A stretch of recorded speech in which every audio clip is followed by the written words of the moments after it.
So, oh, hang on. Sorry, nearly lost me. So, good evening, everybody. How are we all? We are doing issue 82 of the Routemaster today. I am aware that some of you haven't had the magazines, but we'll have to sort of carry on doing something. So today, joining me, I have the most wonderful Mr. Mod himself, Fleetwood J. Hello, everyone. How are you? Not too bad. A little bit. Got a bit of sore throat, so you're gonna have to excuse me tonight if you know. So You've got most of the speaking parts. yes, she is. Hey, we've got the hamster. we've got Sparkles, the Routemasters show's mascot. Yeah, so what we're going to be doing is I'm probably going to do a stream next week. We don't know if we're going to have the magazine in, but if we do get the magazine, we already know what it is. Now I'll explain later on, but we've jiggled things a little bit, so we'll probably need another show anyway. That's sounding really bad now, but let's crack on. And we'll explain what we mean. Should we go through the comments first, Fleetwood? Do a patch up? Hang on, yeah. Got, I love the first comment of the day. Best night of the week. Looking forward to being with you all. Hope you're okay, lovely Penny. Obviously, he means lovely Fleetwood as well. that's debatable, but never mind. So we've got Roger Kendall, we've got Caldecott Bus Spotters, Ian Bedson.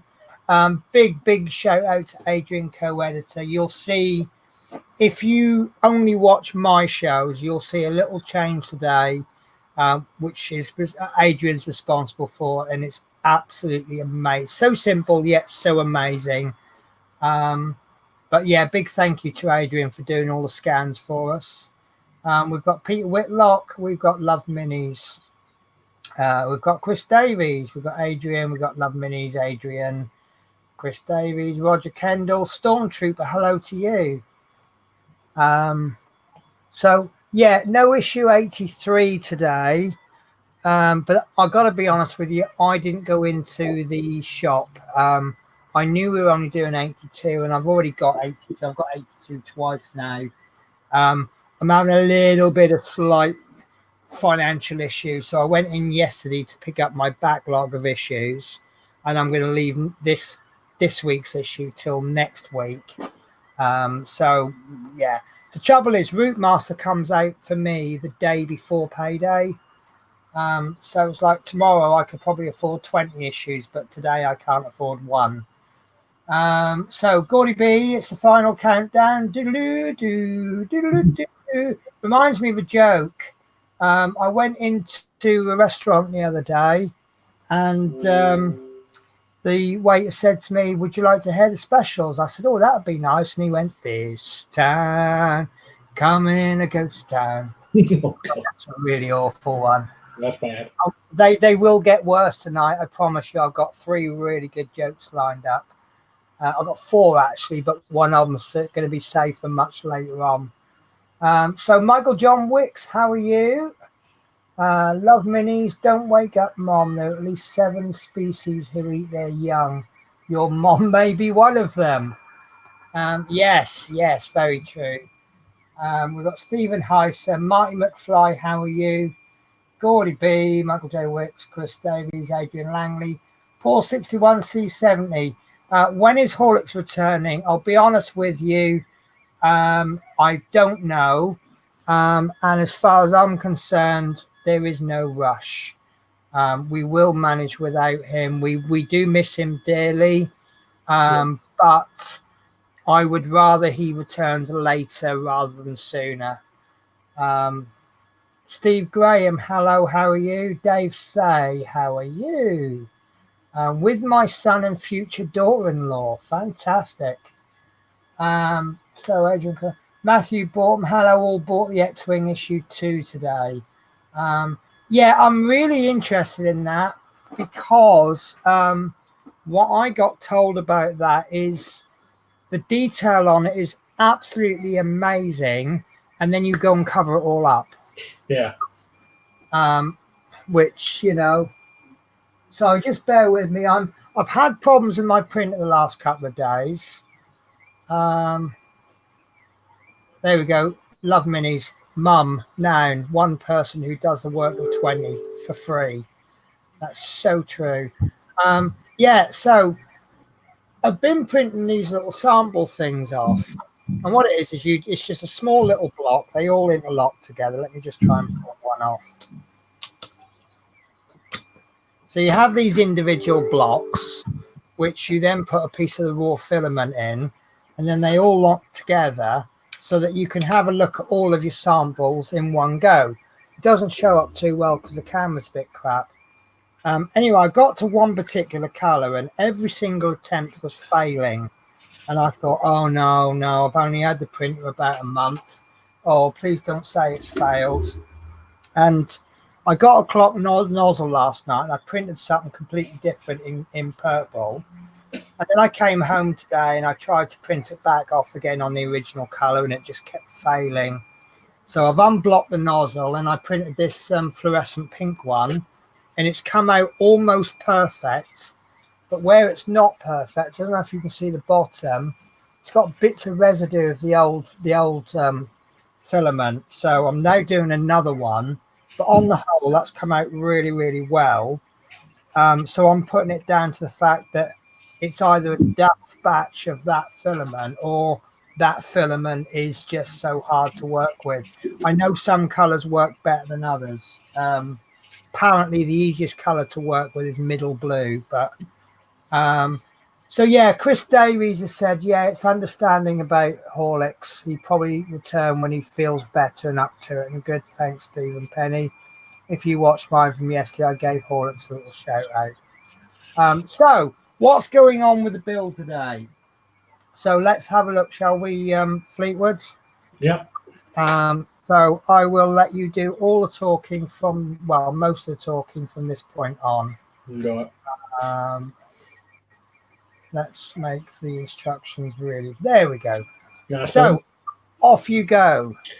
Electrics on the roof panel. The roof panel fits above the bonnet next to the driver's cab. It's supplied together with two handles. We rearranged the electrical connections and add further fittings to the driver's cab.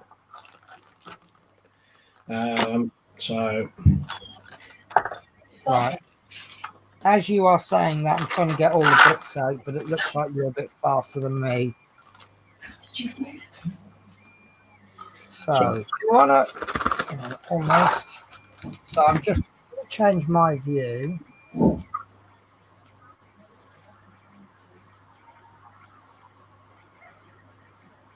we go. Right. So let me set the camera up. I'm in a right old mess today. I have been all week, and I probably will be the week. I'll be honest with you there. Work is difficult. Very, very difficult right now. Love you, bosses. True. Right. So, do you want to go through? Can you read that? Okay, Fleetwood? Yeah, fine. Yeah. Right. So, part H2A is the roof panel. Okay, so this is the roof panel. Absolutely amazing. It looks good wrapped up. It looks even better in real life. So we have metal. Obviously, this part I hope isn't going to be seen because that's got a little bit of what are we calling that? Spray block, paint block.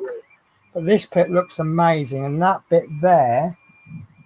I don't know if you can read it. You won't be able to read it, but it says in emergency, turn handle and pull window. And I can see there's a little hole in the bottom. So that's obviously where one of the handles going to go. This one probably. Yeah. So, yeah, that's that bit. Part B is a handle. Right, coincidentally, what we just mentioned. Let me just get my parts bit out from last week. As you see, I've done absolutely nothing from last week. I've still got all the labels on for last week's screws. So there we go. I take it that's unreadable for you now, Horlicks. Horlicks. I can just about decipher it. Right, so this is the handle, and this is metal actually, Oh wow. and that looks very similar to the one that we got with the we've had a handle like this before, haven't we? So on the bonnet. So Right. I thought about the driver's cab, but by the driver's seat, wasn't it? It's very similar, wasn't it? Yeah, it could be. I can't remember where it comes from now. Sorry, as we speak, I'm just loading up the camera software because I can see we're having problems. Oh, there we go. So, do you know what? It's actually focusing quite well. Right, so the next piece. Looks like circlip. Part C is a circlip. Yeah, circlip, is it? Something like that?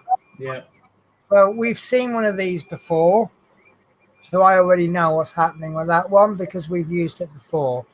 So this is the little clip that's going to go flying all over the place. Part D is a handle. Yeah. So the next piece is Part D, which is a handle. handle, and that will be this one here.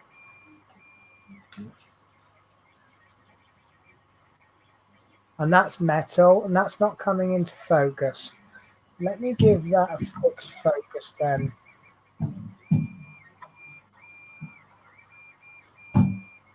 Sorry, I'm just really not with it. There we go.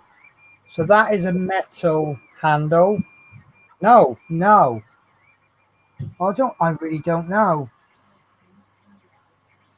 Looks plastic. Do you know, I'm looking at this bit. It looks like it's been stuck to something and then pulled off. Yeah. So I don't know if that's going to be a problem. I doubt it. But you can see a little bit from this side. Let's be brave and just try and rub that bit off. It looks like it's got a little brim, like when you do a 3D print, you do a brim around it. That's pretty much what that looks like. Like it's been placed down on something to dry.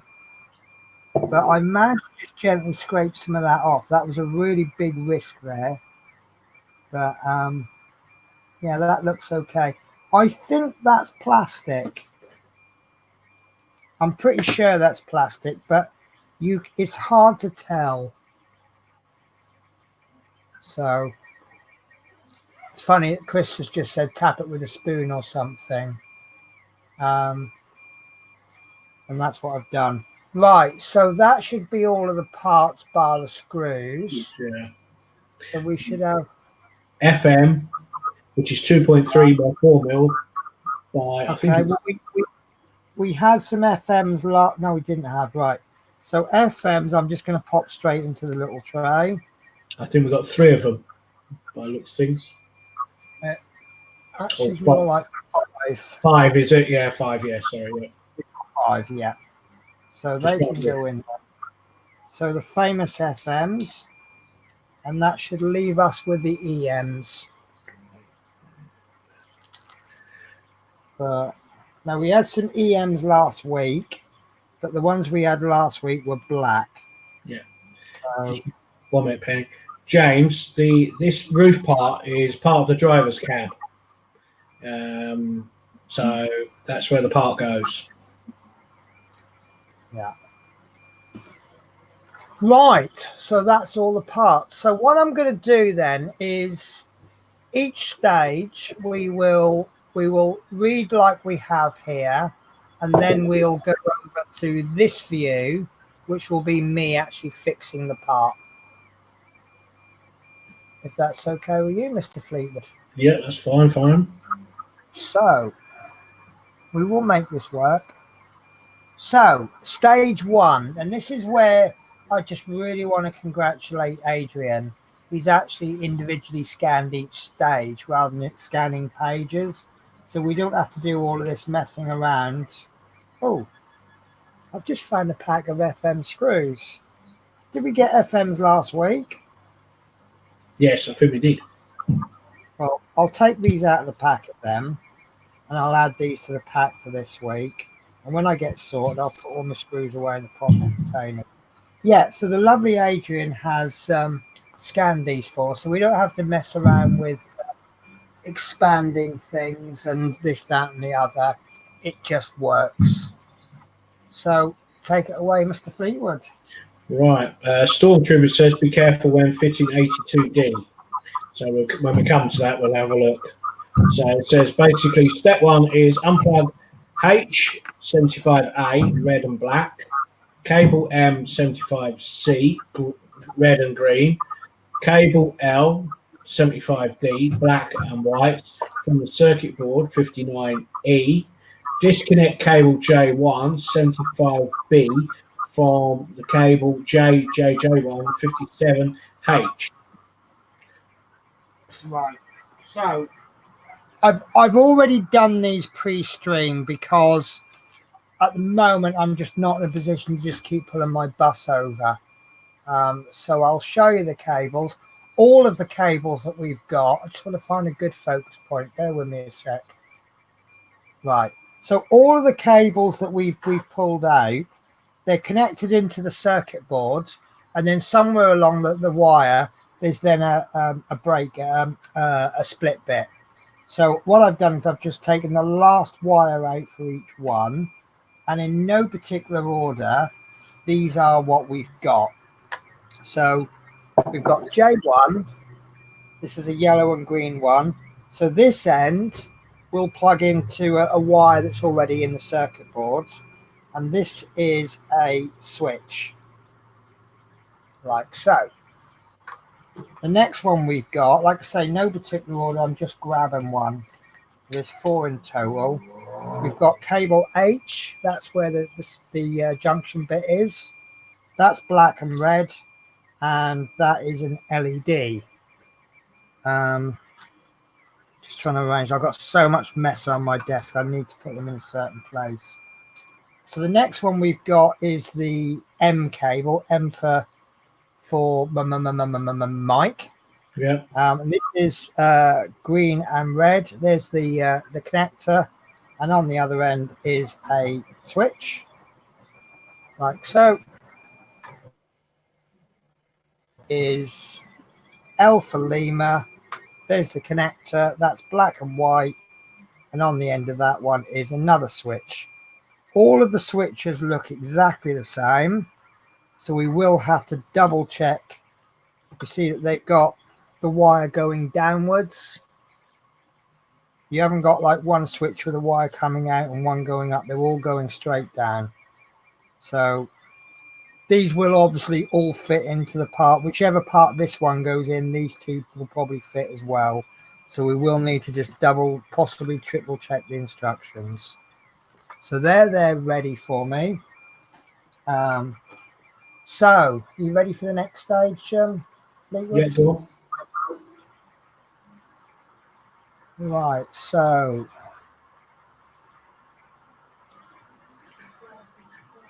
oh, this is hard work, you know. Right, so stage 2. Take cable H75A, fit the lamp on the end of the cable into lamp housing 81M, inserting it from the top of the ceiling of driver cab 81A. Right, so this is pretty much as we predicted last week, wasn't it? Yeah. Right, so this is the part from last week. There, and we've got cable H. So we'll double check it's H for hotel, black and red. There's the LED. You can't go wrong with this one because this is the only one with an LED on it. So I'm just checking my magazine. I have my magazine in front of me. So I'm going to do this exactly as per the magazine orientation. So there's... It's upside down. You need to turn it upside down, Penny. I knew that, really. I was just testing you. Right. So there's the cog. And it's actually, I mean, I'm going to be really pedantic here. It's actually going in with the red wire that way and the black one that way. So that is going to go in to there. Right, that's going to need a little bit of assistance. So Let me just grab my tweezers, which I've been... Oh, I've got them here. Sorry, did I do that on camera? Right, so what I've done... I'll do that again. So there is the hole. You can see it there. You see my finger behind it. So we're going to place this wire. You can just thread it in, but it won't go all the way.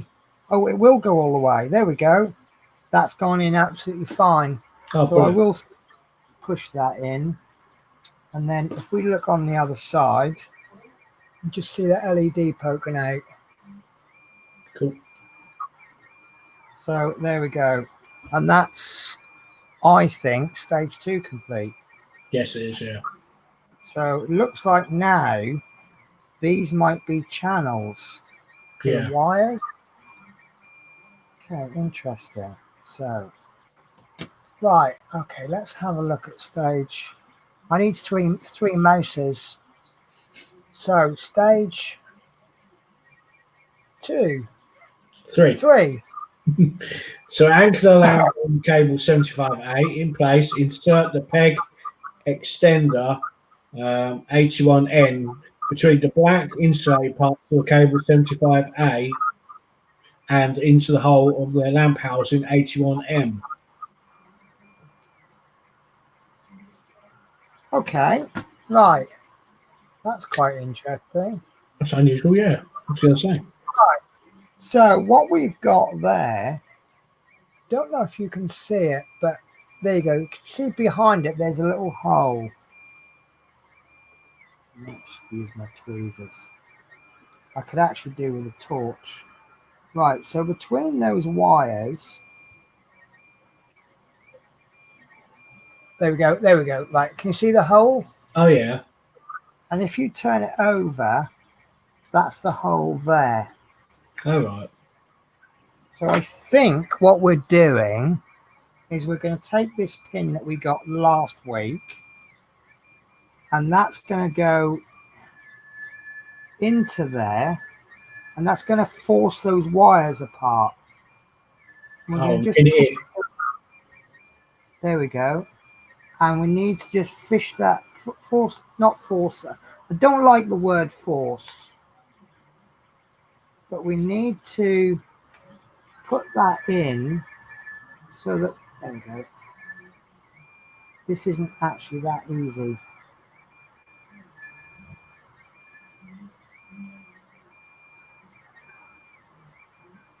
This is actually not easy at all.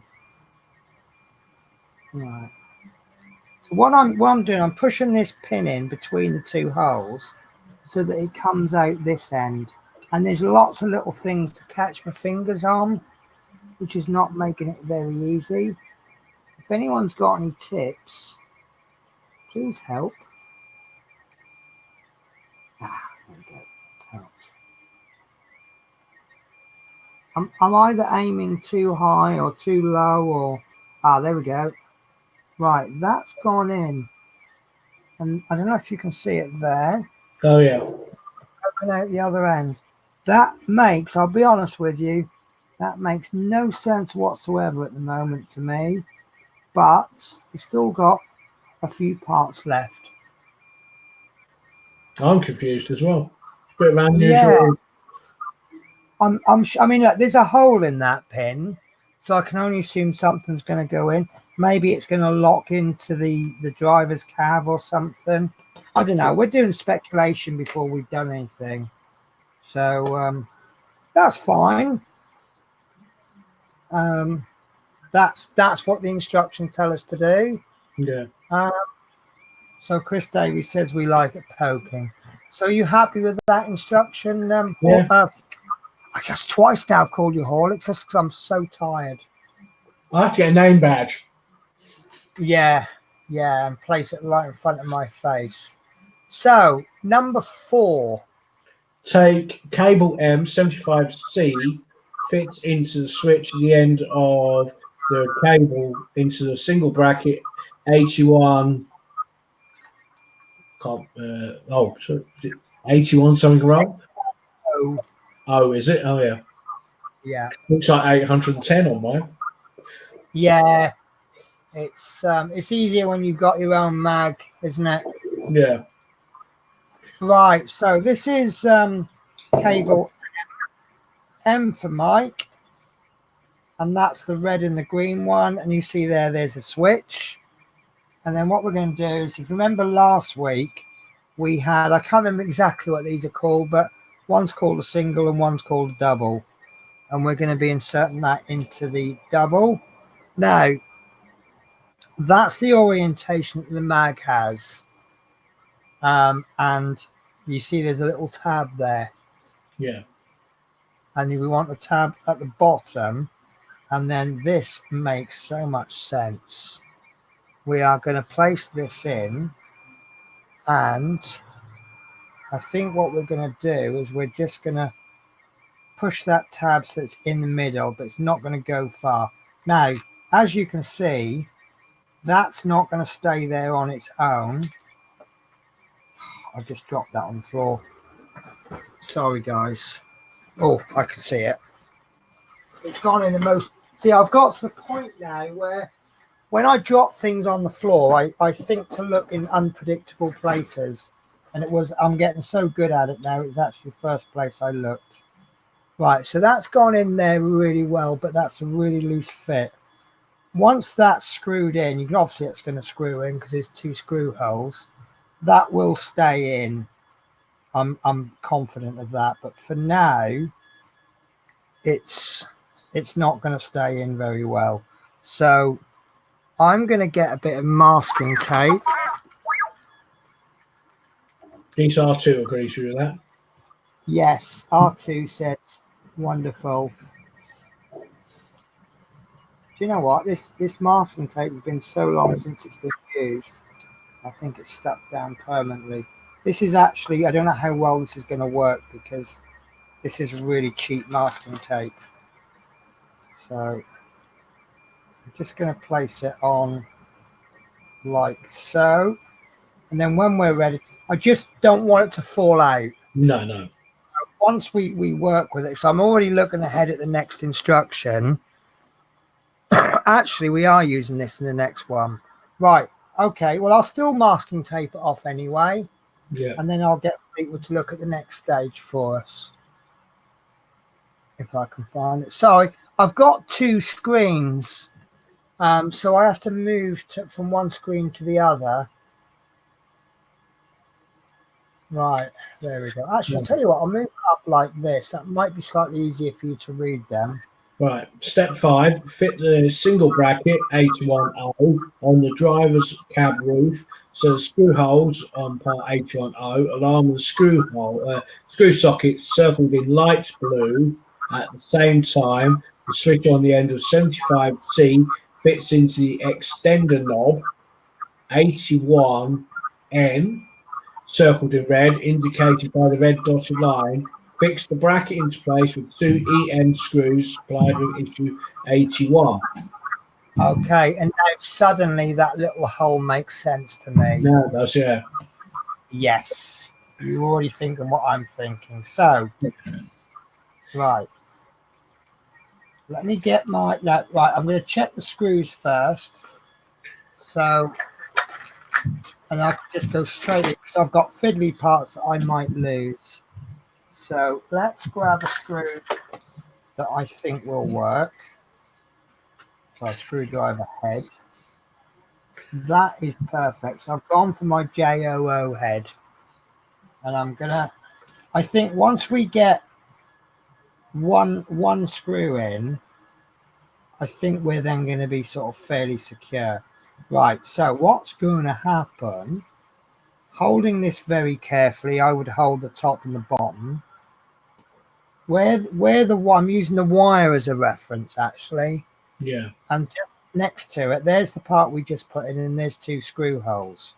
So if I insert the end of the screw, the switch, into that hole, and then just position this over, hold this down so I don't lose it.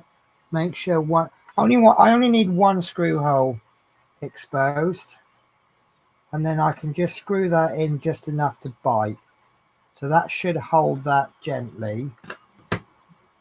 and then we'll take another EM. I did actually start with 5 EMs left over from last week. Right, so that's the second EM, and the actual switch has gone inside that hole. Yeah. Now the switch has got a natural spring to it. So by now, every single one of you should have figured this out, but I will explain it anyway. There's quite a lot. This screw is going in quite a long way, or there's quite a few turns. Right, that's in there. Fine. So obviously what's going to happen is that yes. So that little pin that we've just put in, because it's now pushing against the switch, that's going to act. It's basically a switch extension. So am I to assume that light will go on and off? Yeah. But I don't know if you can hear this. Yeah. That's the switch motion. So that's a little bit tricky to get to, but I can get to it. I'm thinking my finger coming into a cockpit. Yeah, actually, that's not too bad. No. So I hope it's an on-off switch, because if it's on while you hold it, you're not going to see the benefit of it with your finger in there, are you? No. Okay, so that's nice. I like that. That's starting to come together. And so, shall we have a look at the next stage? Yeah. Oh, we're getting there.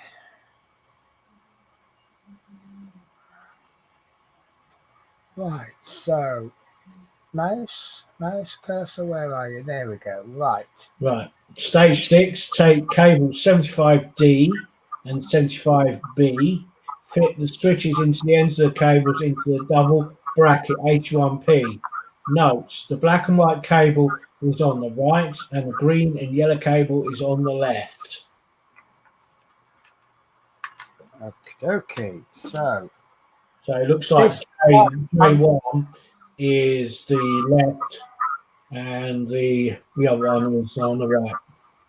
Okay, I'm going to anticipate that these will be loose again. So just like before, let's turn the page on my mag. Right, so we've got this little catchy bit at the bottom again. So I'm actually going to go purely by the pictures. So I'm going to place the yellow and the green one there, like so.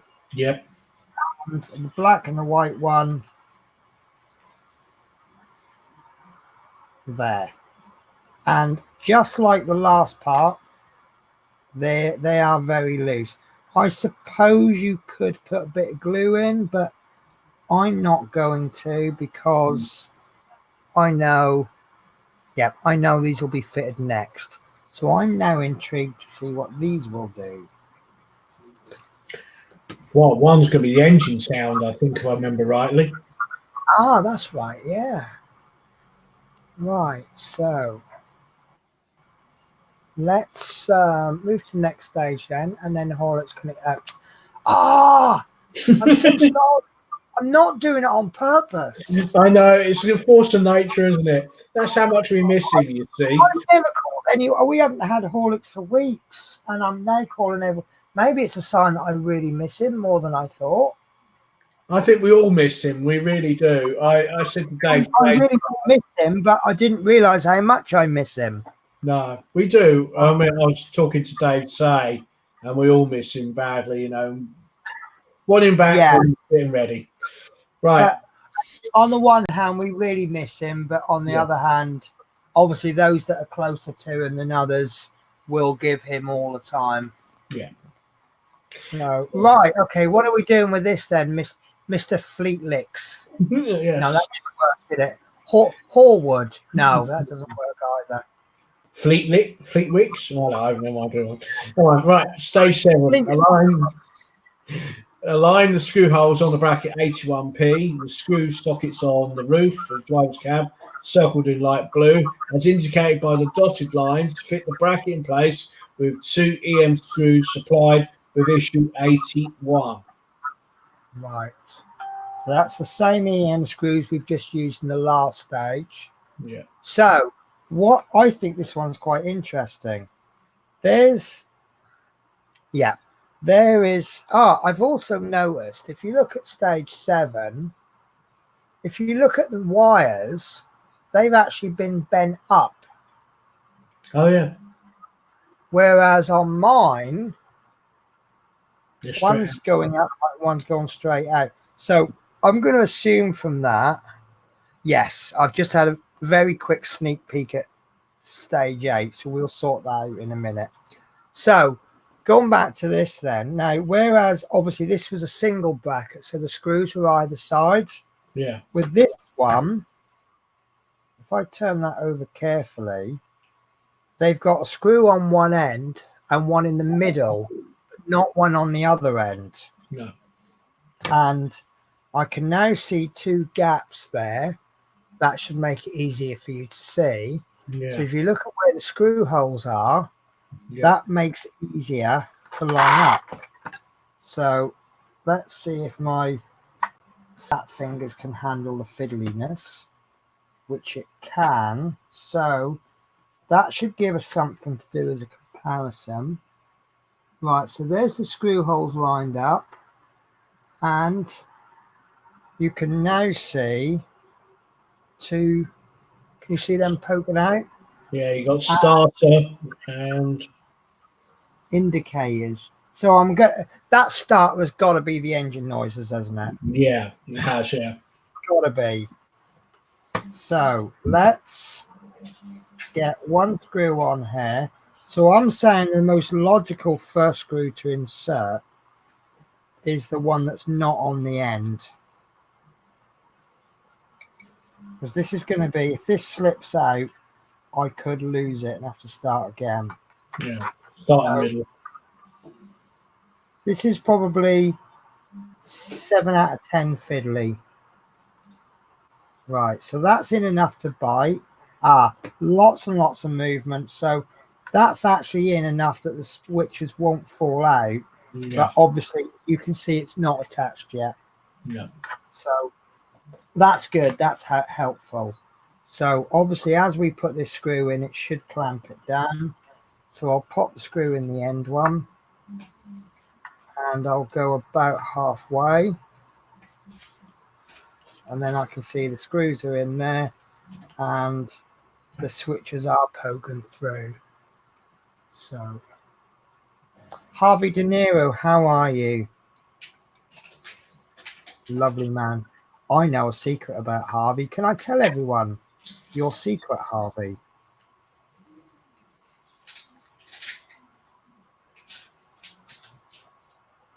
Right. So I'm just screwing this in tight. Right. So, oh, that's still very loose. That's interesting. So we'll give that another. Oh, there you go. We've actually got more on there. I think perhaps I should have used a bit of oil. True.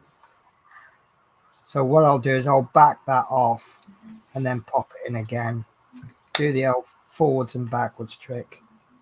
That's just giving Chris Davis some ammo. He said, good old screwing session. Good old screw session. Right. That middle screw, I'm calling that the middle screw, but that screws in as tight as it'll go. This one I seem to be struggling with. There we go. I got rid of. There is a little bit of movement, but really the movement comes from the fact that this side is. See, this one is clamped down both sides of the switch, and that's solid. This one's got a little bit of movement, obviously because it's not clamped down on that side. What I would have liked is, I don't know if you can see, but there's a gap down there.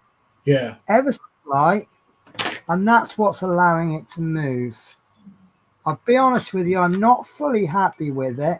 However, you don't seem to feel it on the switches.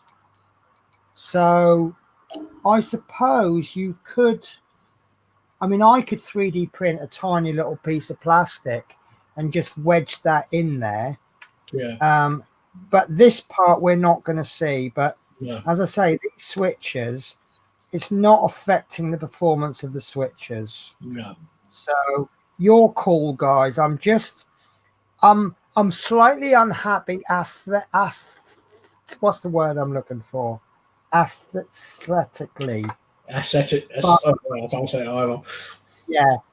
But Yeah. I'd give it 10 out of 10 for performance. It does the job. I wonder if when we bend the cables back across, that it actually holds into place, if you know what I mean. So yeah, that may help. Right, so the next stage, are you happy with this stage? Yep. Well, we've got to bend the cables across, like it says, Penny. Yeah. I was going to say the reason I didn't bend them previously is because I just quickly caught this this stage. Right. So Run cables 75A, C, D, and 75B across the roof panel, fitting into the groove, fixed with 2 stickers 81Q. okie dokie. So I'm going to have a quick look around. I think I've got some electrical tape somewhere. I did have some electrical tape. I might do a Horlicks and add more tape. But I can't find it. So, right. So let's have a look. So what I'm going to try and make mine look exactly the same as the magazine. Sorry, I've got my magazine here. I'm going to have it right in front of me. So this wire is actually fine. This is the it's now an FM cable, EM cable. So this is the H cable with the LED on. That's actually pretty fine anyway. That seems to want to go in that way. So we'll pull that across. The M cable, do not pull this too fast. The friction could actually snap the wire. So what we'll do, I'll get some tweezers, and that way we can get the bend as close to the junction bit as we can. So I'm going to gently pull that up. See, I'm doing just small stages at a time. Small and steady. It should be okay. Right, I'll finish that off with my finger, and then this bit should naturally come back because it's flexible wire. And right, actually this first one, just push it in front of that screw and then it'll just fall into that channel, and that's actually really nice. In fact, what I'm actually tempted to do is these two want to come up there, but what I'm tempted to do is put a bit of tape down there just on those two cables only, and then bring these two up and tape them on top of that. So you're double taping it, but then that might make it too fat. So let's not. So I might need 15 fingers here.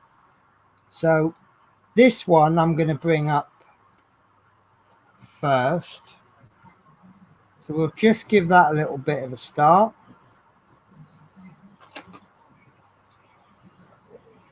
And this is not going to be anywhere near as neat as Horlicks's would be, because I can't really bend double cable round corners.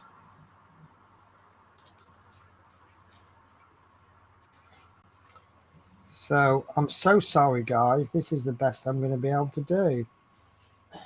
It's fine. So there will be a little bit of a lump there. And then, but that's nearly there, isn't it? And then this one can be bent up. Oh, I can't manipulate the tweezers. These aren't actually the correct tweezers. These are These are tweezers for making grass on bases and things.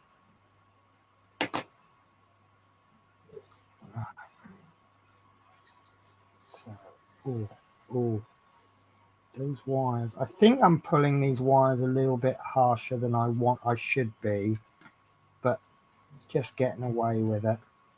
So that's really not awesomely neat, but I think that's more functional, isn't it? Yes. So the actual tape is showing as one piece across there and one there, and I think that would be enough actually, so long as we pull these tight enough in the right places.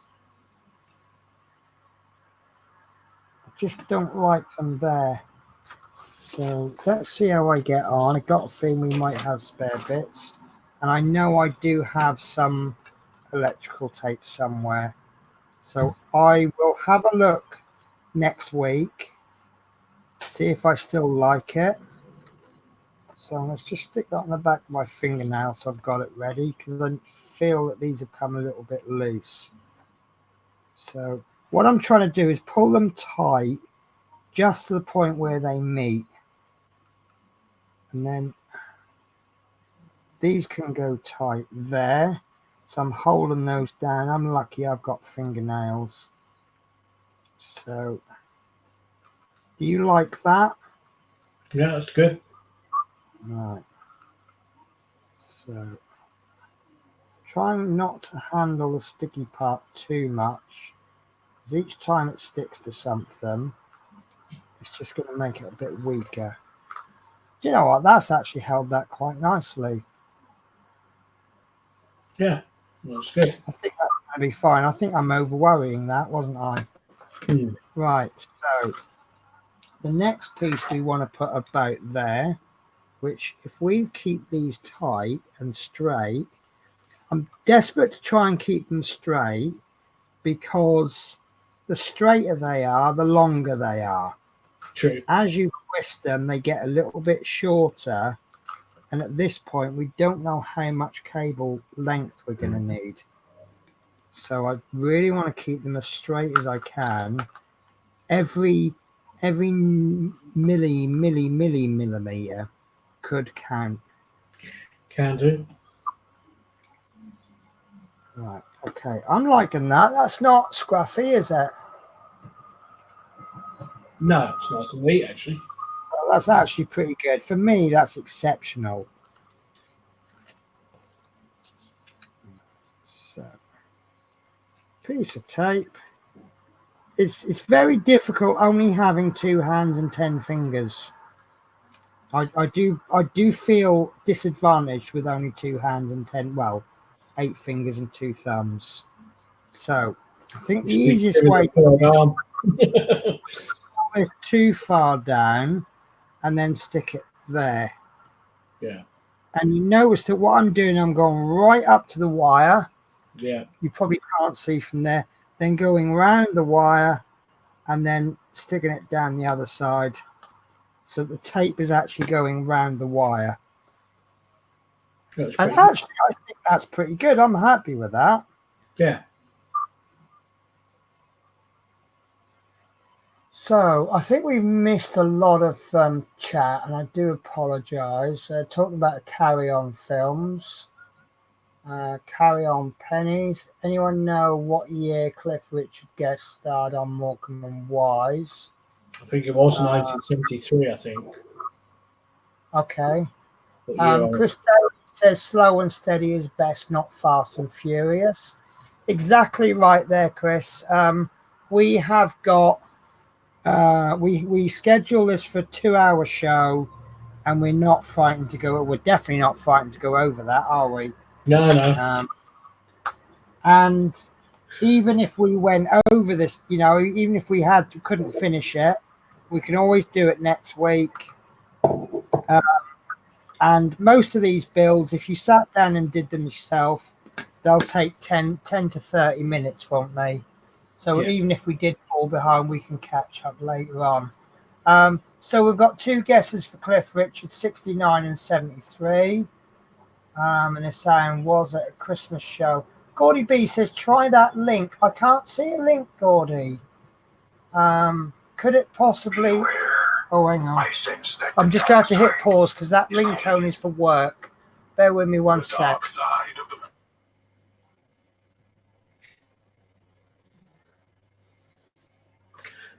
Oh, well. Right. Just have to wait until Penny comes back. So you can... Yeah, Dave say, yes, it does look good, actually. Matthew Borum, you can never forget when Des O'Connor was a guest star. Not really. Yeah, he was always. I think he was always picked on, wasn't he? I think, if I remember rightly. So, yeah, I think it was 73 that Cliff Richard was the guest. I'm not too sure. So, but. Yeah, I'm saying the parts looking really good this week, especially it's now all coming together.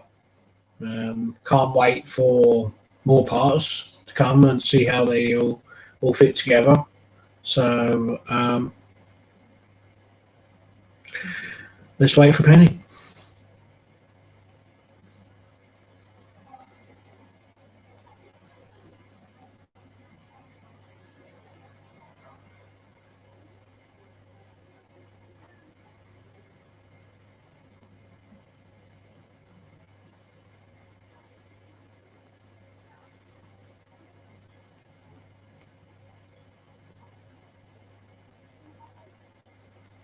Michael John Wicks, they say size matters. No comment. Yes, Dave say, yes, it is looking good. Yeah, Chris Davies, yeah, see nearly quarter of the bus left. Yeah, we've still got quite a lot to do yet.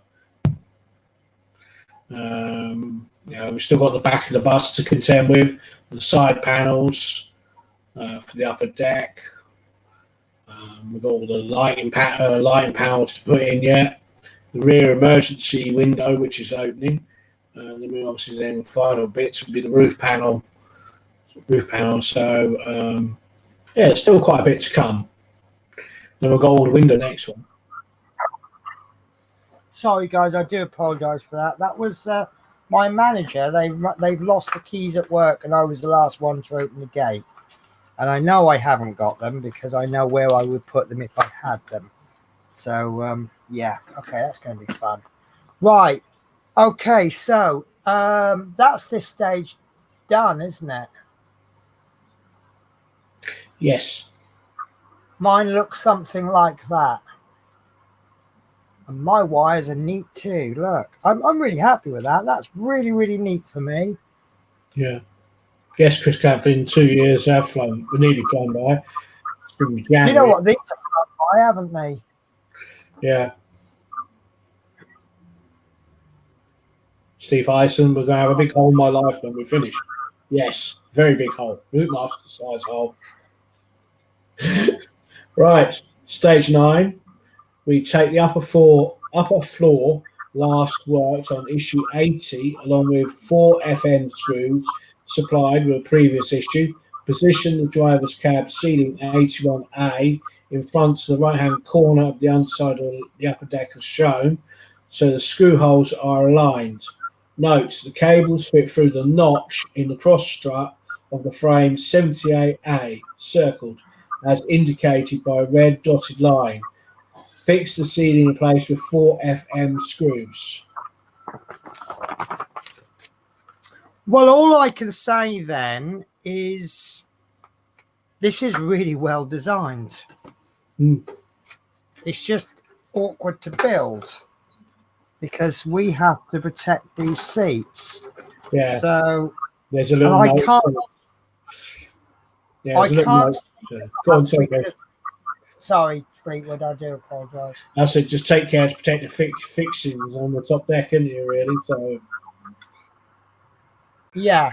So this is my seats, and I can't see how we could have. I mean, one obvious thing that we could think of is to not fit the seats, but we would have to fit these seats before we fit this, because it is now going to cover it up. But looking at the channel,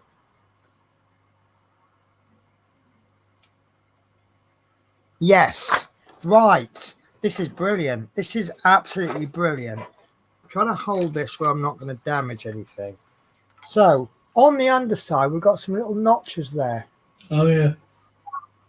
Have I just accidentally unshared the screen? No, I haven't. That's my view I've done. And there's a notch there. And there's another notch there. And there's another notch there.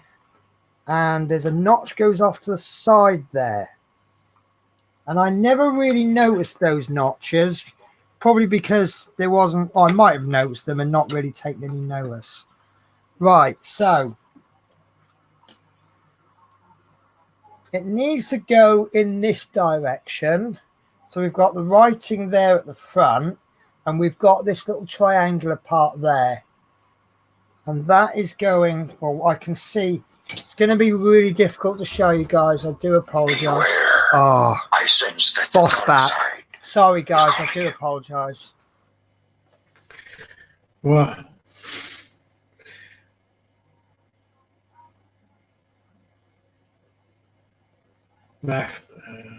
Yeah, Christos, yeah, pat yourself on the back page. Yeah, she's doing an amazing job.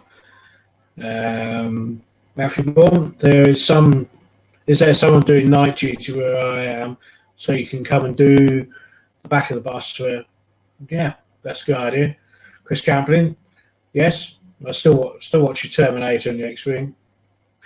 Michael John Wicks, yes, we'll hopefully get them soon, the driver and the conductor. Mainly the driver, because we are sort of coming up to that time where we're going to have to put the door on the cab as well soon. So, yeah, so we just have to see what comes next. So issue 83 is a figure,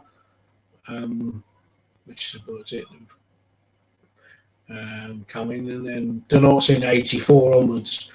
We say every 7 issues we get a figure, so it'll be 90, 91 before we get another figure. Mark John Wicks, hoping drivers like Butler or Penny. That'd be good. Yes. So, yeah, I wonder how many more figures we're going to start getting. Well, Right, I'm so sorry about that. I've got a feeling I'm going to get another couple of phone calls about that. Right, so I'm not going to do it this way, but I'm going to just tip it the upside down just so I can show you what's going to happen. And then obviously I'll lift it on its side because I don't want to put any pressure on this more than is necessary. Right, so this is the underside. So this is going to go in like this way round. So we've got the little coggy bit there and the little white bit there. And that, I'm looking for screw holes. There we are. So we're using these 4 here. Obvious once you've spotted them. And we've got 1, 2, 3, 4. So line that up. And that is not a perfect match. Ignore these 2. It's these 2 there. And looking at it now, these screw holes aren't level.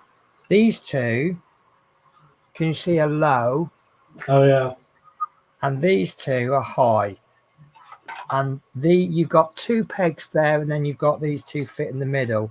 So keeping your wires round about there, line up your top 2 holes like that, and then you'll see that you've got 2 holes there lined up. Okay. Yep. And then they will go in, remind me, with FMs. Yes. Right. So obviously I don't want to screw in that way because I'm going to break all of my seats. So you're going to have to trust that's what I'm doing. So on its side, we'll see how it goes on its side. I'm going to change my screwdriver head because I know the J1 works best with the FM screws. And let's get the screws handy, shall we? Chris Camplin put, would you print a lookalike for your bus if you could? Penny or Fleetwood? Would I print a lookalike? Yeah. Definitely. Not for me. Who do we want it to look like? I think it'd be cool if we had a butler or Jack, one of the on the butler team, but obviously we wouldn't because obviously licensing. Right, I've just noticed that this screw is actually quite tight. So what I'm going to do is I'm just going to pre-screw that about halfway through. There's a little indentations there. Oh yeah. You see that? So what I'm going to do is I'm going to screw, as this is quite a fairly tight fit, I'm just going to screw that in and just until it's poking out a little bit above. I think that'll make my job a lot easier. Only about halfway, and then that way I'll be able to feel. Oh, that actually went all the way in. And I think I'll leave the bottom too. So that one's gone all the way through. So I'll find this one by feel. So we'll get our cables. And there we go. That one's lined up. So then I'll line this one. Right. I'm going to change the plan again. I'm being dynamic. That's my so this one I've got my thumb over it to hold it in. And then I'm just going to screw this one in until I get a bite on the upper chassis, which I've now got. Now I can tighten this one in a little bit more. I'm not going to go all the way in because I've still got the other two screws to put in. Having said that, there was only a couple of screws and it went quite tight. So I might actually have gone a little bit too much on them.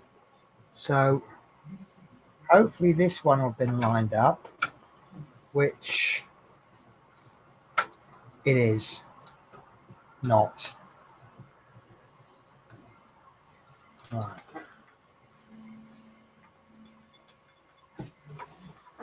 I'm convinced that is lined up. I might just have a problem with that screw hole, so I'll try this other one. So I'm sorry you guys can't see it too well.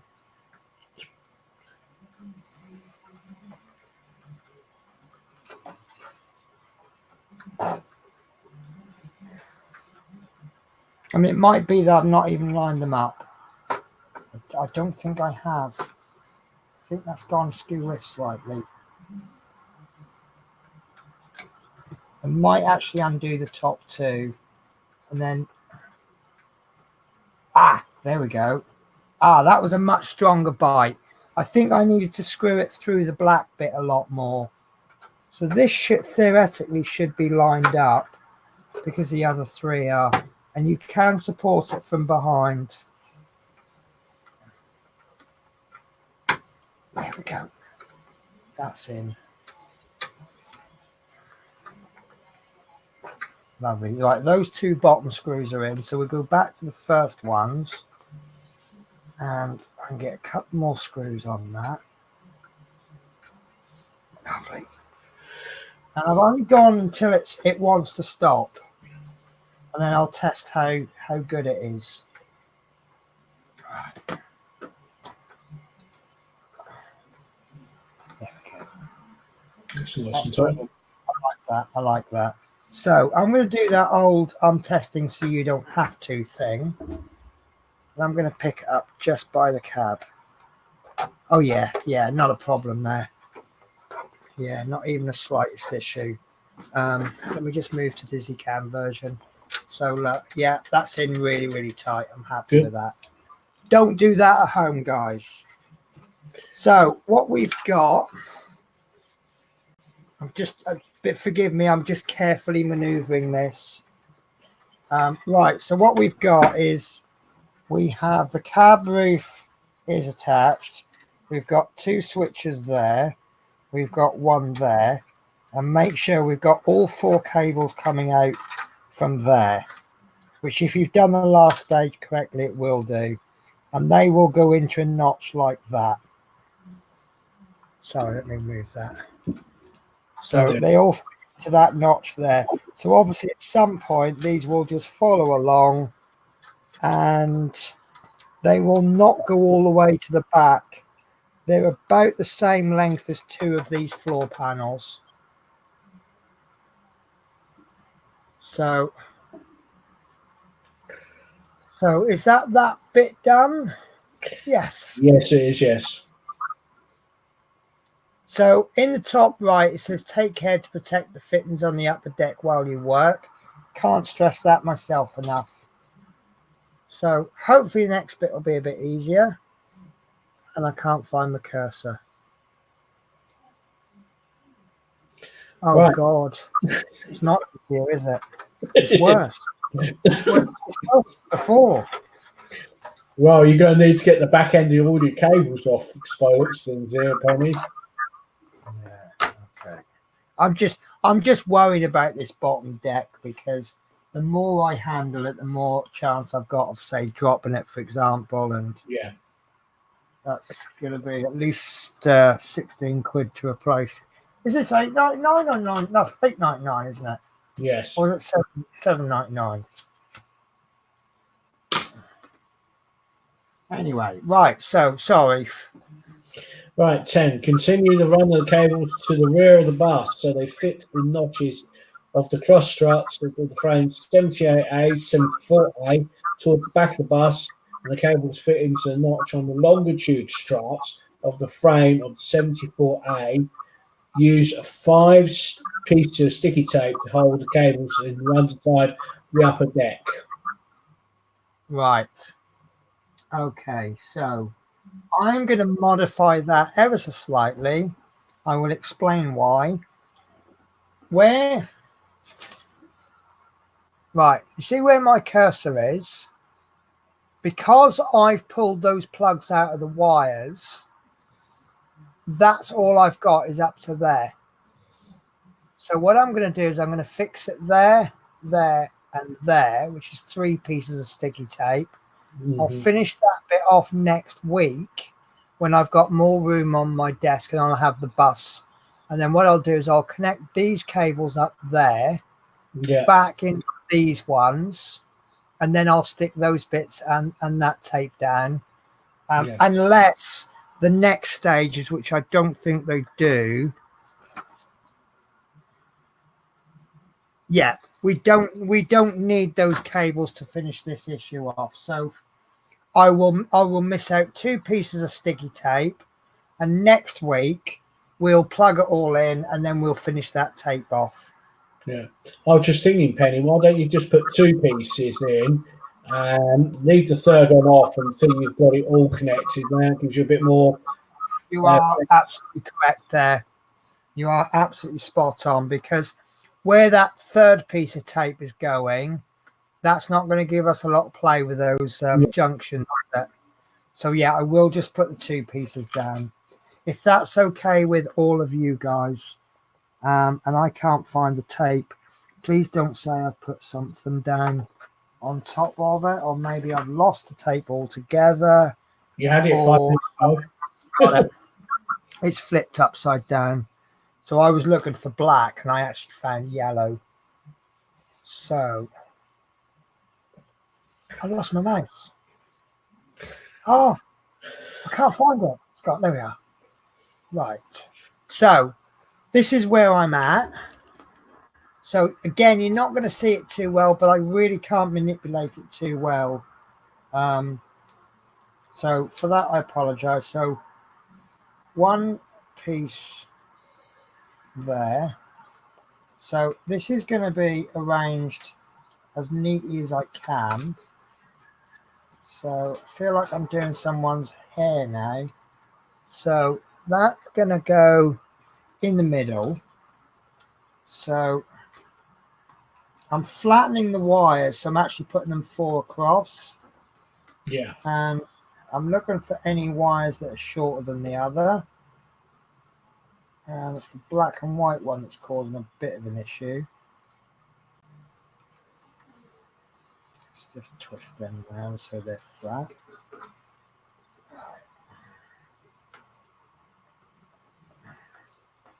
Right, so that's them. Sorry, guys.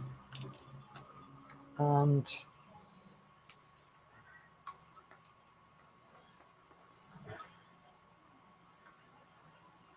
I mean, I can always do a Horlicks and put loads more electrical tape on later.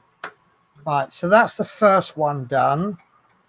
It's not as neat as it could be, but that's in there. So what we'll do now is we will continue this wiring along here. And again, I'm just trying to keep it as straight as possible so that it doesn't shorten it too much. Right, and I would say that's in fine there.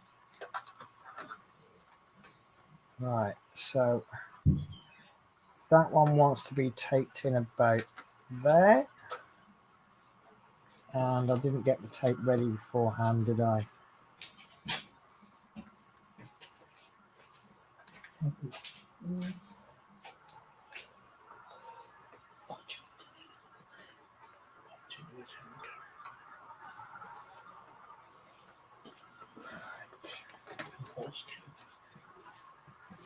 Okay, that's the second bit of tape in. That's a little bit neat in the first one. And then what's going to happen then is... thought I caught a seat there. So that's next one's going to be taped there. Just grab the mag. Right. So that's going to be taped about there. Yeah. Why don't you put a piece of masking tape there for now? Just hold them there until you connect them next week or whenever. Because it's just getting really awkward to hold. So I'm not. Oh, okay. Right. So that, but they're actually holding quite well there. But you get a bit of tape there and a bit of tape. The other side. They will connect. They, according to the magazine, they're actually going to connect there. So if anything, I've got this wire too long. So they will connect in there. So I'm going to have to shorten this one. So I'll shorten that by taping that. There we go. I'll tape them in like that. And then I'll plug them all in there and I'll put a bit of tape across there. Then there'll be a bit of tape across there, and that'll be 3, 4, 5. That'll be them done. And then they'll just fly off to one side. So I am done with this piece. That's as far as I'm prepared to go with the space that I've got. But they're just basically taped off nice, and I suspect that when we put this roof on, we're just going to have to just make sure they are in there. And obviously this one isn't going to stay there properly until we tape it. So I can't get the camera in. So, right, so if you give me a moment, in fact, I'll flick. No, I need this for another stage. Right, so I've put the upper deck somewhere safe that I can get to it. Sorry, Chris, I did see your message earlier about the new glasses. I didn't respond to it, and I do apologise. So, loads to do, isn't there? Yes, action-packed week. Yeah. Right, so, stage 11. Fit the knob on the end of the handle, 82B, through the hole in the recess of the roof panel, 82A. Take the circuit 82C and fit over the neck of the knob and anchor it in. This sounds so rude. Sorry, Sean is now cracking up when I was reading it. So. She's got one chat mind, that's all I'm saying. Yes, just a bit where it says fit the knob over the handle and through the hole. Oh, do you know what? I was taking the mickey at someone today so much. He's got a new kitchen bin sorted out, and he was telling me all about things like his cracked splashbacks, and I was just cracking. I just had a dirty mind at that particular time. And I was going, so how? And all day I'm like, so how are your cracked splashbacks? Yeah, it was probably funnier back then. Right. So we have done this before, but in a different place. So all we're going to do is see where the hole is. It's a little bit off center. And then we're just going to get the handle and we're going to place that in like so. And that kind of clips in. And on mine, that is stiff enough to hold itself in. And then should we see if I can hit two times on the trot lucky? Because I know some people had a lot of trouble with this. Is it on the window, wasn't it? Yes, that's it. It's the little handle, wasn't it? Right. On the driver's seat. Did you just see that flick off? Yes. Chris Right. Davis, plus on the 30, if I go back and get my eye photographs, see how well they are. And plenty of rude words in the mag tonight. Yes. Chris Camplin said stiff knob. Yeah. If you hear someone rolling around in the background, that's Charles. She's just completely wetting herself tonight. I'm just trying to think of the best way to do this.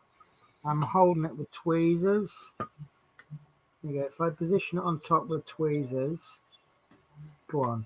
I dare you, go in. Nope. No, that idea didn't work. Right. So, plan C.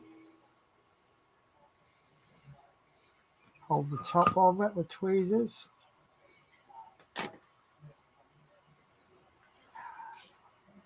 Trouble is, if you push it in with the finger, it then kind of sticks itself in your finger pad.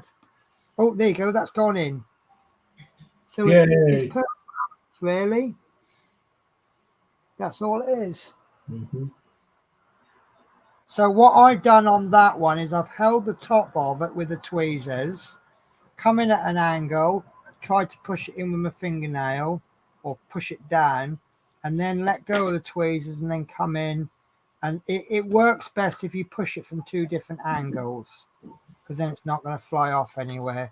But that handle is moving, and that is actually big enough to get your finger in just about. And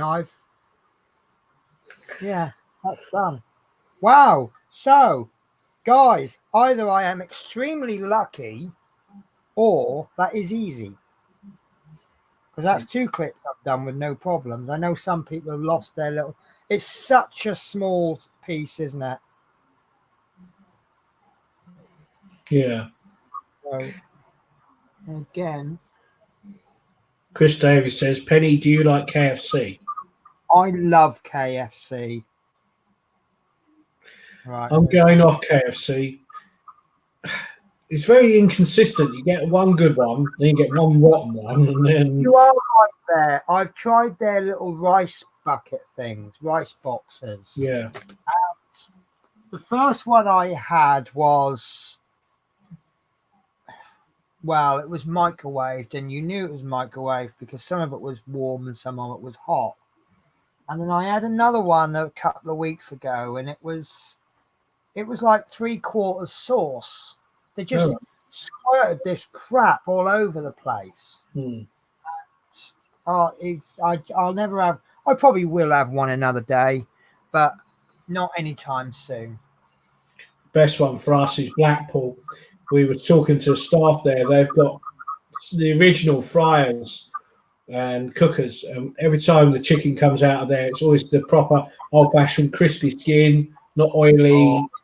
And it's really, really nice. Yet the one where Sean lives, it can be oily, greasy, slimy, or it's like, you know what I mean? I do like the old-fashioned, the 2 and the 3-piece meals. I think what lets KFC down, this is probably the same with every single store, is the staff. Yes. If the staff don't care, you're not going to get a good meal. Where I live, all the people on the chats call ours the nursery. We've got our age in Fleetwood's KFC is about 4. They have the They're just kids running it, and it's just can be a bit of a disaster sometimes. Yeah. Oh, do you know what? There's so many knockoff KFCs. Yes. I remember when they were. Do you know what? Yes, the KFC round in town with us. There were queues right round. I wonder actually if it was a PR stunt because there were masses of queues everywhere. People buying everything up before it ran out. Yeah. Like, what's that going to achieve?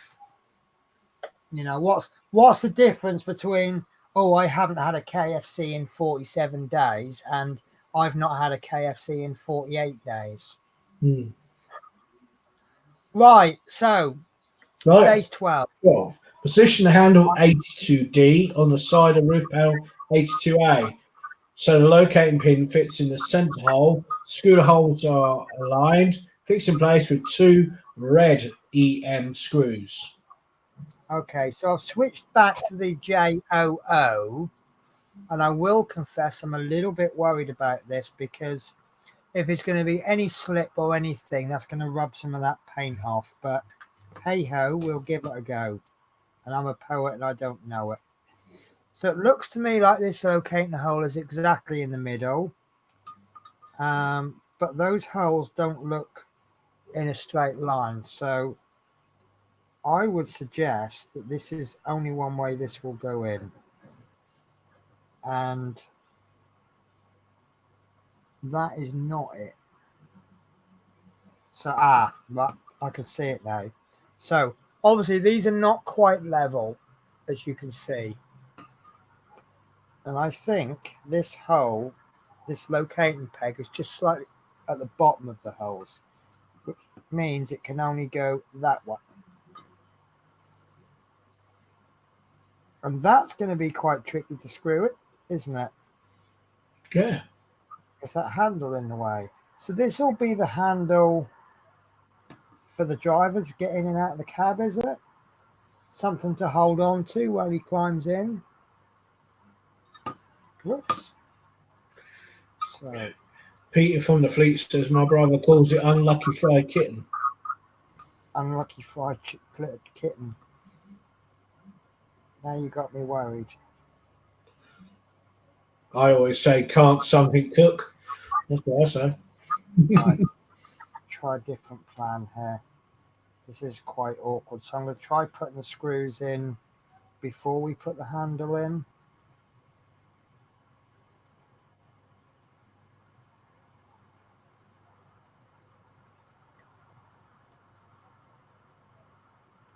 Oof, that's definitely plastic.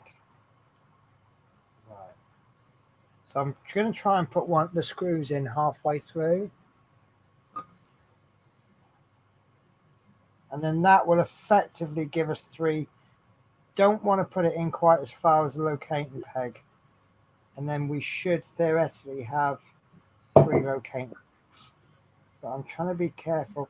You've got to kind of come in at an angle. And then once that screw is in lower than the handle, you can then move it straight. So if I undo this first one, I don't even know if this is going to work. See that? See, I've got rid of some of the paint on the inside. That's going to have to be touched up. Might be that the there we go. Right, so if you put the locating peg in, because those screws are sticking out ever so slightly, you can feel the hole where it should go. So this should theoretically now go in nice and easy, which it isn't. Okay. So I've got it in upside down. That's why it's not going in very easy. Okay, so, right. I've just noticed something. Right, if you see where, I don't know if you can see where the locating peg is. This is really, really hard to see. But the distance between that, let me use these. The distance between that locating peg and that screw is slightly greater than the distance between that locating peg and that screw. There's not much in it. But now I've said it, can you notice it? Oh, yeah. Yeah, not a lot in it. No, No. mill or two. Now you can notice the difference here, can't you? Oh yeah.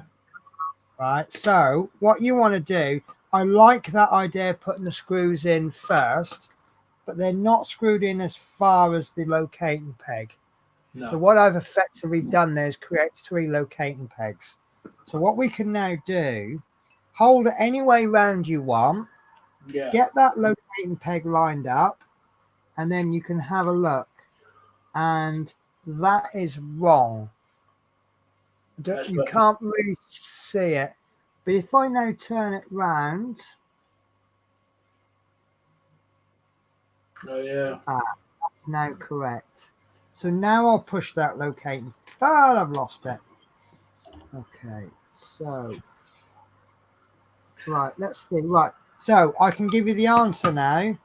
So where the handle is off center, Yes. the handle needs to be on this side, away from that handle, which makes sense because if he's climbing in from this side, you want the handle as close as you can. So now I've figured that one out. I'm just going to hold that down as best I can, and then we'll see if this goes in. And by sheer coincidence, it screws in lovely. It's not easy to screw in, and I hate saying this, the Orion might not be the best screwdriver for this part. What about the original screwdriver for the Routemaster? The which one? The original? Yeah. That's probably going to be perfect.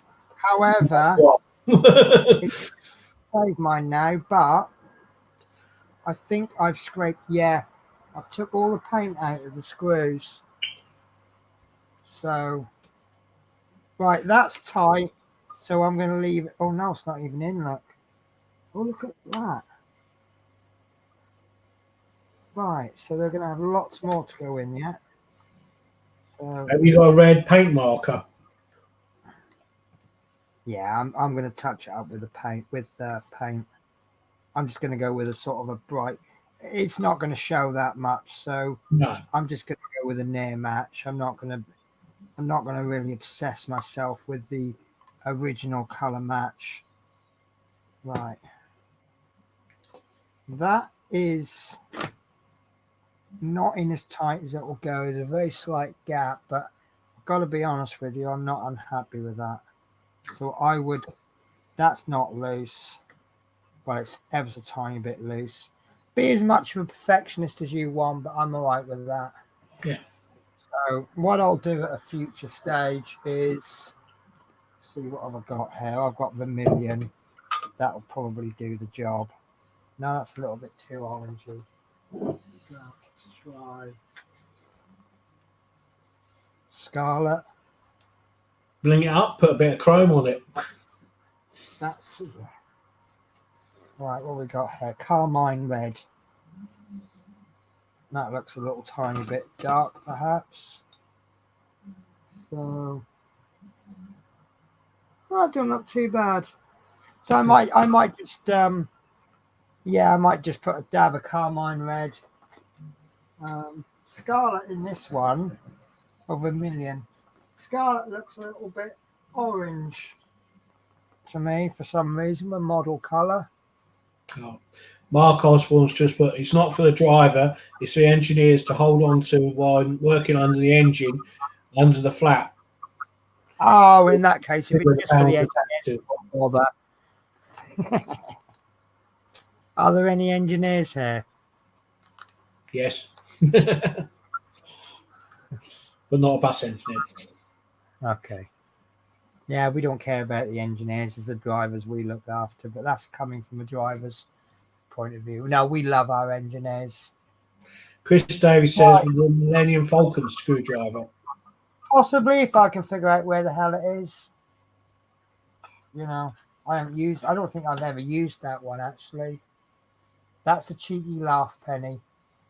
Right, okay, so hopefully I don't often say this, but yeah, hopefully we're at the last stage. 13. Unlucky for some, but hopefully not us. Position the roof panel on the underside of the upper floor next to the ceiling on the driver's cab as shown. Fix 82A to the frame 78A using 4 FM screws supplied with this issue. Right, okay. So, again, I'm probably going to have to show you what I plan to do and then do it as best I can. So, right. Geordie B says you've got a cheeky laugh. Okay. So while I'm doing this, what's the time? It's after the watershed. That means all my best jokes can come out. Right. So what we've now got 4 pegs here, and they are about equal height-ish. So I'm proposing that is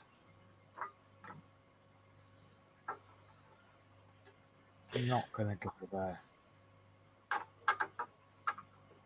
There we go. That's closer. Right. So I don't feel like it's gone in absolutely. Oh! I just knocked something. Uh-oh. Uh-oh. Right. So, I'm going to... Right. It's probably going to be easier to do it from this side, actually. So I've roughly positioned this. And now I can see from this side it's not been positioned correctly, but I can see where it is going to go.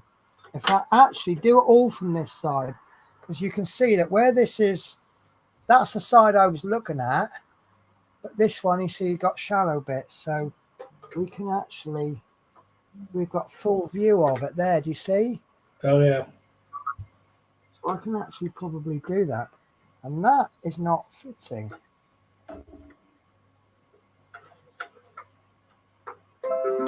There we go. Ah, now that pushes on. That pushes on quite nicely, actually. So, can you see that? I'm shaking it, and it's almost like a metal push fit connection. So, these are the main ones that push on nicely. This one not so much. But get these bottom two, the ones deep, roughly lined up. So you know where they are. Then push these front 2 on. See that as they've gone on, I've just needed to just pull these bits back. And then push those 2 on. And then push the back 2 on. And then have a little bit of a peek through. Oh, yeah. And then they're in. And then I would be inclined to screw these 2 on first, because they're the ones you can't see so well. And if you remember, which I haven't, change your screw heads before you screw these, before you do this. But I've got a J1 on that, and I know the J1 works for the FM screws. So same procedure as normal. I'm just going to pop that in. There we go. Just enough to bite. And I don't know if that's bitten, but I'll find out in a bit. So this one can go in just enough. I don't know if that's gone in. I don't think that has, but I can't pull it off. So, right. So what I'll do is I'll do the two top ones, and I'll go in. I know it's going to be an innuendo. I'll go in all the way with those. Let's go all the way. Actually, I'll just put that one in just to bite, and then I'll go in with this one. Steve Hyson says a very extensive issue. Yes, it is. A lot of fiddly.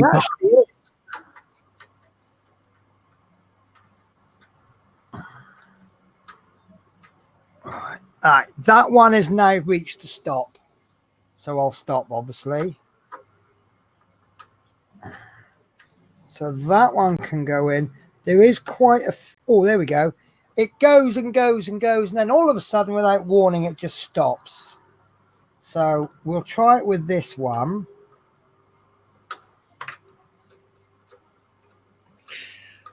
I'm sure this is, there we go. Yeah, so it doesn't feel like it's gone in and then all of a sudden stop. But I know from these two roughly how many turns to expect. So this last one is going in and not really much resistance. Not really much resistance. And there, stop. Yeah. So they're in. So it's quite deceiving because normally when you screw a screw in, obviously if it's not connecting, it feels like you're screwing into air.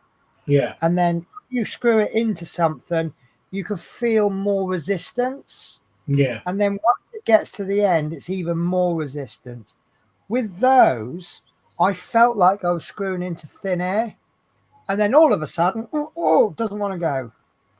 So it's quite deceptive. You don't know if it's in or not. But I'm not giving that too much of a pull. But I would say that's in fine. So let's have a twizzle. And wow, that's not really exciting other than the colors, but that's what it looks like. So certainly adding weight and that to the top deck now, isn't it? yes. So I'm now thinking, correct me if I'm wrong, this is the driver's cab. Yeah. This is share, isn't it? Yeah. All it's going to be here. Yeah. Yeah, that's the overhang, isn't it? So yeah. So there's your bonnet, which will lift up. Let me just. Yes, that is right. Because it's upside down, it's reversed. Yeah. So we're going to be coming in from this side to do this, and you can see the mechanism is overhanging the front. Yeah. And these bits that we said won't matter, they really don't matter. So yeah, how excited are we getting then? Looking good. So, and we've still got room. Hang on, let me. There we go. Right. So we've still got room. I'm a little bit worried about these wires. I don't know if they're in the exact right place, but we've still got access to them, so they'll be okay. So now we should get a rough idea of exactly where along this seat will go. Yeah. Dave says, think about mine and Christine's bill when we're doing this issue. We have to paint ours first. So much fun. Oh, of course, yes. You know what? It's Dave. I know Dave has used the words. Right. Yeah, I know Dave has used the words "labour of love," but it really is a labour of love, isn't it? Right. So I'm just going to finish the last couple of views off. So this is what we should be looking at, which we do not, mainly on the basis that we haven't fitted. Let me find my thing. We haven't put this bit on yet. And the reason we haven't put this bit on is it's literally balanced on with three. Let's have a bit of a play, shall we?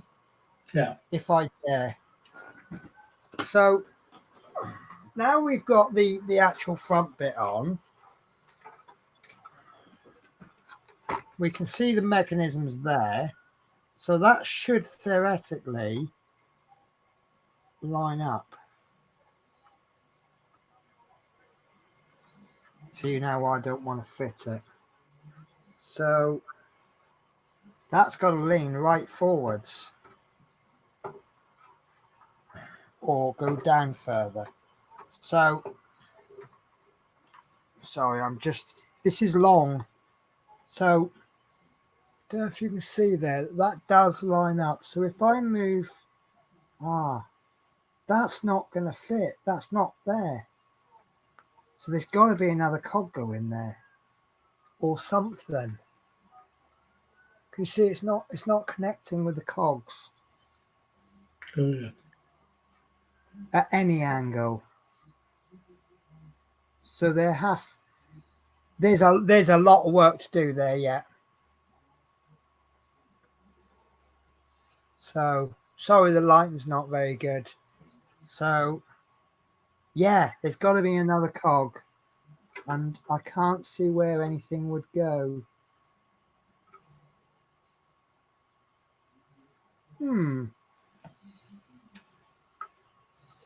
That's really interesting.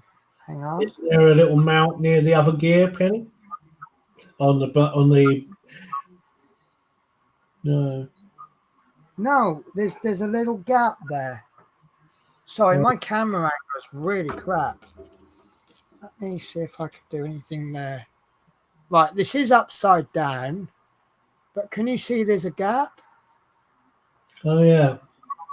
Now it doesn't matter how you move this, it's not going to fit. It's not going to connect unless I bring this a little bit forward.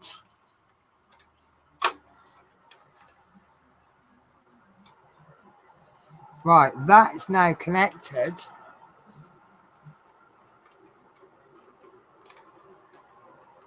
It might fit properly once you pushed it all into place, Penny. Well, it's got a lot of work to do to fit into place. So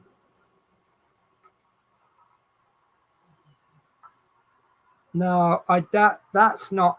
No, has anybody else played? Mark says the panel's not fully down. Yeah, but it's not fully. Has anyone else played with theirs, and does it work? Because my panel is only knocked down by 1 millimeter, but the amount of gap between the two cogs is a lot more than the millimeter.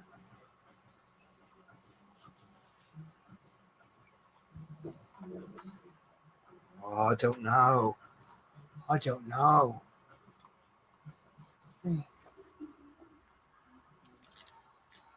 See that? There's the panel pin. Right. That did just click down, but that's still not. No, it's still not making contact.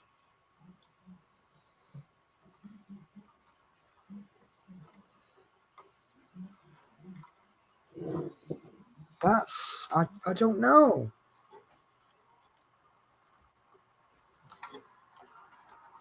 Wow,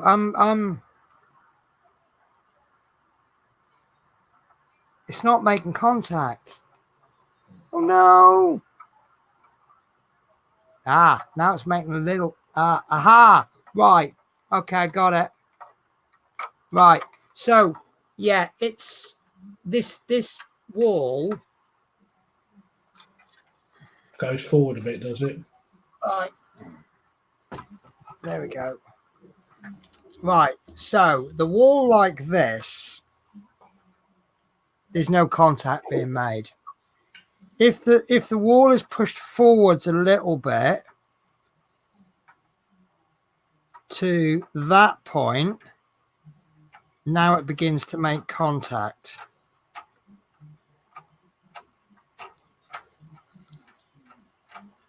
Don't know if you can see those cogs. Yeah. But if you just let it go naturally, those cogs, there's no contact.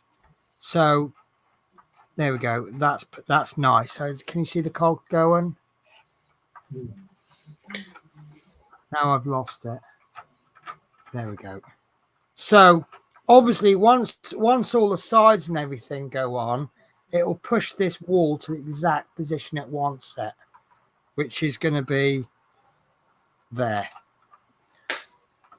Yeah. Now if I let go, yeah, it's not going. Like Chris Campbell. So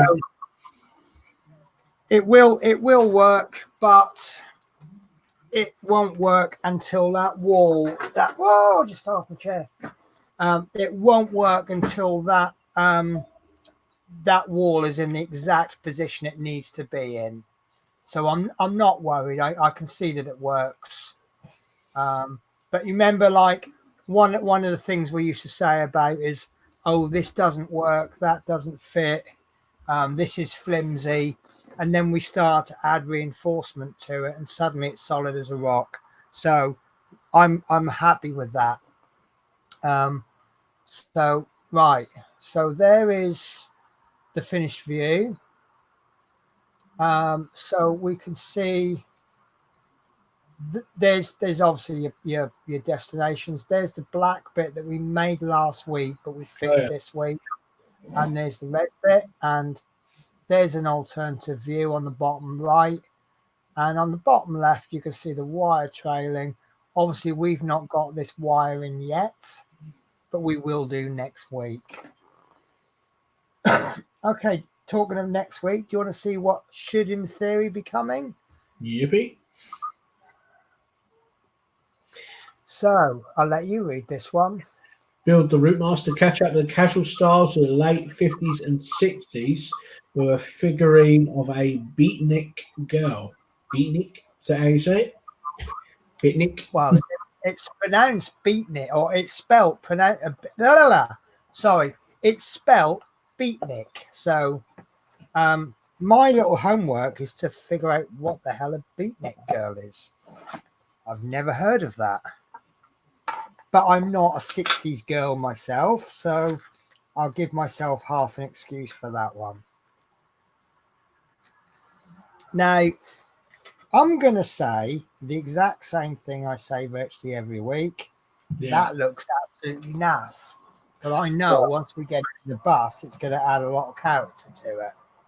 I just had a look on Google. Beatnik means a young person in the 1950s and 60s belonging to a subculture associated with Beat Generation. Right. So is that a 50s and 60s version of a hipster? Yeah, hippie came along a bit later, but Beatnik, it's obviously a look that goes with a particular type of genre of music, if you don't try to say. I think 60s. Okay. So it's somewhere between a mod rocker and a hipster. Yeah. And if we're allowed to use the word of 60s version of hipster, that's to me roughly translated as an annoying little twat. That was. So, guys, how excited are we for this figure next week? I'm looking forward to it. I mean, she'll go well. She'll go well with my little what do I call her on my bus? Purdy. If you know what I mean. those of you and us, well, those of you that are doing dioramas, you are probably genuinely really excited. I'm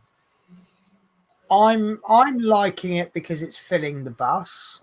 I don't like to see an empty London bus because I've seen London buses at like 4 a.m. They've still got half a load of people on them, haven't they? And what I've noticed about London is most places I've lived at, you've got times of the day. You've got the kids going to school in the morning. You've got the old ladies going out for their shopping. You've got the kids coming home from school. You've got the commuters. But they're all at different times of the day. Yeah. In London, everything seems to overlap. As you've got some people coming home from work, you've got some people going out for a night out. Yeah. It all overlaps. So whereas if you had a bus for Norwich or Newport, you would have to have all the figures that depict that time of the day. Obviously, the only figure that I think we've got a specific time of the day is the football fan and the schoolboy, because you wouldn't see the schoolboy at 4 a.m. Yeah. So that's why I'm placing mine as the afternoon. But generally, everybody else can be there any time of day. Well, daytime, because I can't see the little old lady there at night. But it's just we're adding, and now, see, this is, to me, this magazine is a success. I now want to find out more about Beatnik. So I will go out and look it up. So it's forced me to learn something educational. Nothing wrong with that, is there? Yeah. So That's it. That's the whole magazine done. I'm sure I was going to say something. Right, P40F20. Beatniks are famous for bad poetry and hanging out in coffee shops. So they are. They're annoying little twats, aka hipsters. If there's any hipsters on here watching, you know I mean that in jest. So actually, what that's telling me is certain aspects of history is repeating. Yeah. They just got different names. Yeah. So you have the group that want to revolutionize and be different. So they've been called the Beatniks, they've been called the Mods and the Rockers, they've been called hippies. Now they're called hipsters. It's all the same thing going round and round again, isn't it? I just looked at this. It said the major difference between the hippies and the beatniks is that the hippies were more aggressively political and public than the beatniks were. The beatniks were a smaller group that was centered around arts and artists. They were typified by poets such as Jack Kerouac and Allen Ginsberg. Right. But they're basically... It says they're the American middle class. Eventually.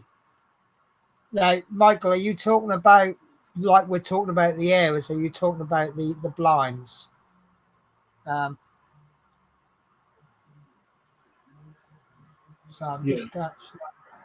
She looks a bit like Una Stubbs from the film Summer Holiday.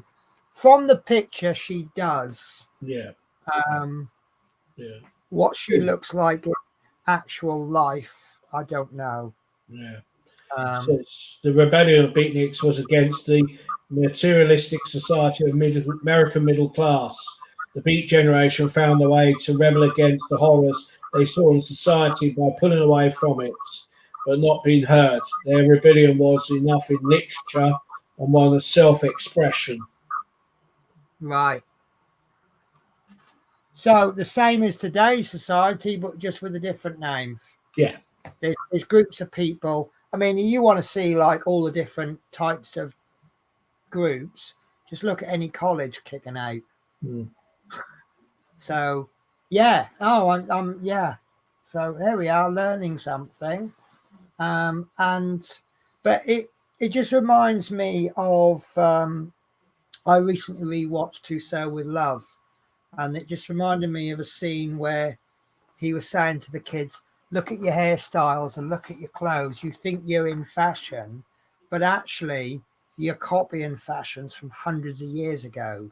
You know, flares and I mean mohawks are, well, they're not so much in fashion anymore, but mohawks came back, didn't they? Well, that hairstyle is hundreds of years old. So it's not a new hairstyle. You know, so yeah. Just gets rehashed, goes round and round. Someone takes it, you know, a different way, do you know what I mean? Or that's their own style, and it's something, you know. Well, but actually, looking at this beatnik girl, if you look at her footwear, that's pretty much back in fashion. Yeah, it just looks like, to me, a young girl wearing a jumper, maybe short leggings and plimsolls, or capri pants, and that's what I was looking for. Yeah. Tight shoes. Yeah. And I mean, one comment I made to a customer recently, the ripped jeans that are in fashion, I find that odd. And I said to her, I go, yeah, I had ripped jeans when I was a kid, but when I was a kid, it was called being poor. Makes you laugh. Yeah. Why do you want to spend 40 quid on a pair of trash jeans? Yeah. That's why I look at it as, you know what I mean? I remember a pair of jeans. I remember a pair of jeans I had when I was young. They were jet black jeans, and they were so not in fashion. And as they got washed, they become grayer and grayer, and they became a light grey. And then they started getting ripped. And at no point were they fashionable when I had them, but people would die for them today. Well, it's like back in the 80s, I remember drain pipe jeans where you had to sit in the cold bath and lipo You suck mean jeans just to you. like just like just like the jeans I've got in my wardrobe right now? Yeah. Try taking them But off yeah, later. You need to surgically remove them, if you know what I mean. oh, you used to take ages getting them on. You couldn't get them. Couldn't get your heel in, could you? And once your heel popped through, the only way you were going to get them off was to peel them off inside out, shout your mum, and then your mum had to pull them off, and she'd be dragging you by your ankle across your bedroom. Yeah. God, So, fashions are come and gone, aren't they? Some are good, some are horrendous, if you know what I mean. yeah. So, what did we think of that issue then, guys? I thought it was brilliant, really was. I did. I've really enjoyed the last 4 issues, from about. I can't remember what we were doing 5 weeks ago now. But yeah, doing the blinds, putting those bits together. Yeah, I've really enjoyed that. I can't see, to be honest, that many quiet issues coming up now. Because, as we're getting towards the end, we're getting, I know we might have issues like 1 week we might have two, 3 windows, and then another 2, 3 windows maybe. But apart from that, Yeah, I don't think we're going to have totally quiet issues. The only thing that worries me is we're not far from. Obviously, I think the sides of the upper deck is going to come in next, or within a couple of issues. Yeah. Then we'll have a roof, and then we can put the rest of the LEDs on. Then we'll attach that top deck. If we haven't already attached it, we will attach that to the bottom deck. Then all that's left then is panels. So we could be doing 30, 40 weeks of panels. So we're on 83 now, aren't we? So you look at 2 sides. Yeah, so 83 is the beatnik girl. Yeah. So that's a pick back. Yeah. When we did the sides downstairs, did we get 1 panel per week or 2 panels per week? Can't remember. When we did the what? Sorry, the lower deck. Was it 1? I think we got 2. Yeah. But I think, let me double check. Have we got 3 on one side and 2 on the other? No, it was 2. One's longer, isn't it, and then shorter, isn't it? Let me have a look. Let me have a look.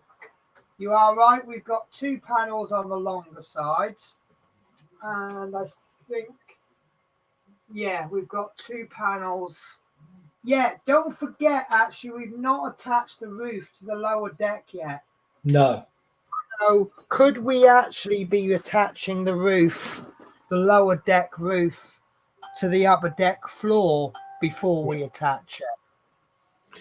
Well, you're looking at, say, 2 issues for the side panels. So that's 4 issues. 4, another 2 for the roof. Yeah. So I think we will have 3 panels each side.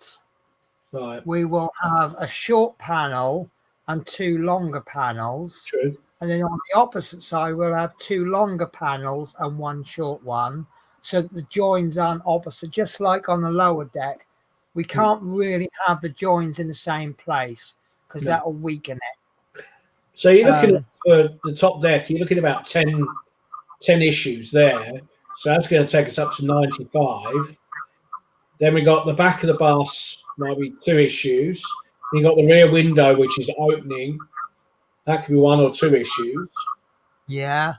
Then not a lot we could do. Then we got the roof panels, don't we? And then windows, and then Yeah, and I'm wondering how the outer panels will go. I've got a feeling what we'll do is we'll do every other panel, so there'll be lots of gaps. Then we'll put a panel that will overlap the 2. So, but the way they'll shape it, it will look like, or we could do it like roof tiles, and we do one I don't know. It's I'm, yeah. I'm just wondering if the decals are going to be pre-applied or we got to put them on. The ones that go around the front of the bus, and then the Thai food tea and the Jacob's Crackers one. Is it? I think it is. Yeah. That's because I'm tempted to say all decals will be pre-applied because they have been so far, but we are talking a totally different panel here, aren't we? The advert. Do you think we'll get more than one advert? Or do you think we're stuck with the one we got? I think we're going to be stuck regimented to what they suggested. But we Right. also got the rear Perhaps we wanna destination start- ones as well, which go. So do you think we want to start looking for destinations? Well, once we get the destination, we'll be able to measure it. So then there's opportunity there for mods where Yeah. we can get around own adverts going. So maybe we could find some films of the day and have advertising the film, or some Broadway shows, because I know there's a bit of an iconic model that's got it advertises Phantom of the Opera. So maybe we can find some Broadway related, or maybe some football posters because it's the World Cup. Yeah. Or I don't know, what could we have? Or the world is our oyster. Okay. So maybe we could have an advert for the Beatles' latest album. True. That would be good. Oh, we could do this all day, couldn't we? So just going back, Matthew Bourne, remember the panels on the Millennium Falcon? Yes, that was a pain in the ass. And I've still got one. I've done the bottom, so I've still got the top to do. So, right, did anyone get issue 83 this week? And what's in issue 4? No. Issue 83 is due out today, as far as I'm aware. I didn't go down the newsagents today and get it, because if I go down the newsagents and get it, that involves spending money, which I really haven't got until tomorrow. So Typhoon on one side, Jacobs on the other for the advert, says Peter Whitlock. So cup of tea and a cream cracker. So you could have the sound of music as maybe a film on the side. Oh yeah, I wonder why you went a bit quiet. Oh, good. Yeah, Mr. Google. So right. So next week's show, we're only doing a figure. If that figure comes in, what should I do if 84 comes in? Shall we do 84? Can do. Yeah. Play it by ear. See what happens next week if not with issues and that. We'll go from there. What we discussed was we're starting to get late now on the issues. So I'm wondering if it's time to start thinking about doing each week's build 1 week late. Because if we're always going to come in late. So we need something to slip it back. Assuming 83 doesn't come in today, obviously we'll do that next week. But what I'm also going to do is obviously I'm going to hook the wires up. I'll get this desk cleared before next Wednesday's show. Excuse me. Oops, sorry. Hope that didn't come up on show.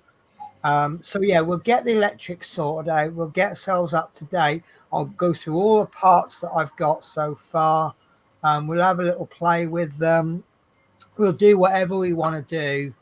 Well, you could go through all the electrics on the bus and just retest everything, make sure it works and that, and then and we'll have a good going over, and we'll have a look at this beatnik girl, and I will criticize her and we'll praise her and whatever needs doing. But what I'm thinking is, shall we keep this a week behind so that issue 84, which should come out next Wednesday, we'll actually do that a week late. Does this make sense? Yeah. And then if the issue doesn't come out on a Wednesday, because the subscriptions seems to be getting later and later, and we get to a point where, like, I'll see how it goes next week. I mean, if 84 turns up next week, then maybe slip it, and then if following week 85 is in, then we can always work something out, if you know what I mean. Do it that way. Normally, I don't know if I don't know we're not going to have a show until the afternoon, when I've usually already advertised the show will be that evening. Yeah. I also want to see if maybe we can get some people on the show next week. I really want us, we mentioned it and it's not really gone anywhere. If anybody's got any problems with their build, if they want to come on the show, show off their build, talk about any problems they've got, and then maybe ourselves or any of the audience can then help them. Can we get people to use the Routemaster email? Yes, always use the Routemaster email. Now, has the description come up today on YouTube? Because when I set it up, it did come up. Last week it didn't, and I don't know why. Has the description come up today? Whoa, hang on. There we go. Unmuted. Yes, it has. Right. So in the description, we've got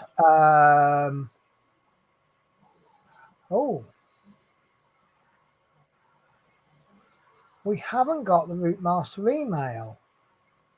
Right. Oh, yes, we have. Right.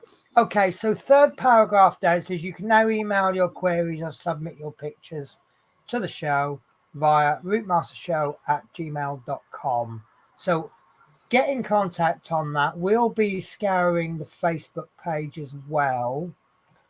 So anything you want to bring up, and we'll try do a post at the top of the group, pin it, just saying next week's show, Q&A, put the Routemaster email address, and just say post your questions to the address, and then or if you want to appear, put your name down, and therefore then we can find out who's on, who's off. And that's a great idea, right? So you know I'm useless at remembering things. If I haven't done it by Friday evening, can you remind me, Fleetwood? I'll actually set the show up on Friday evening. Yeah. And then we'll say, look, clinic, blah, blah, blah. And if anybody wants to come on, then you can comment on that. So actually we won't need to do the show. We just need to make a post, don't we? Yeah. So if anybody just do a post and just put announcements out, just say if you want a question, email us. If you want to go on the show, email us and let us know you want to go on the show, and then we'll look at the emails and work out how many people want to come on and that. Yeah. So I will drop Dave Say a message to ask if he would like to come on. At this point, I'm not asking him for a commitment because Dave Say knows. Basically, I know less than Dave Say's forgotten. So the font of all knowledge is Mr. Dave Say. Oh, he is just. But it's also his approach to everything. Yeah. You come in and go, well, and you'll go, well, hang on. He's got an answer for everything, but not in a bad way. Yeah. And maybe we can get a few people on the show, sort of discuss the builds and stuff. Yeah. Right. I am going to change the subject and do some blatant advertising. This coming Saturday, obviously we've got Adrian's show on Friday, which I'm really looking forward to because that Terminator is building into something pretty awesome. Saturday we are going to be doing a Q&A about the new tractor build, and I have a nice surprise for you, and I'm determined to keep this a surprise.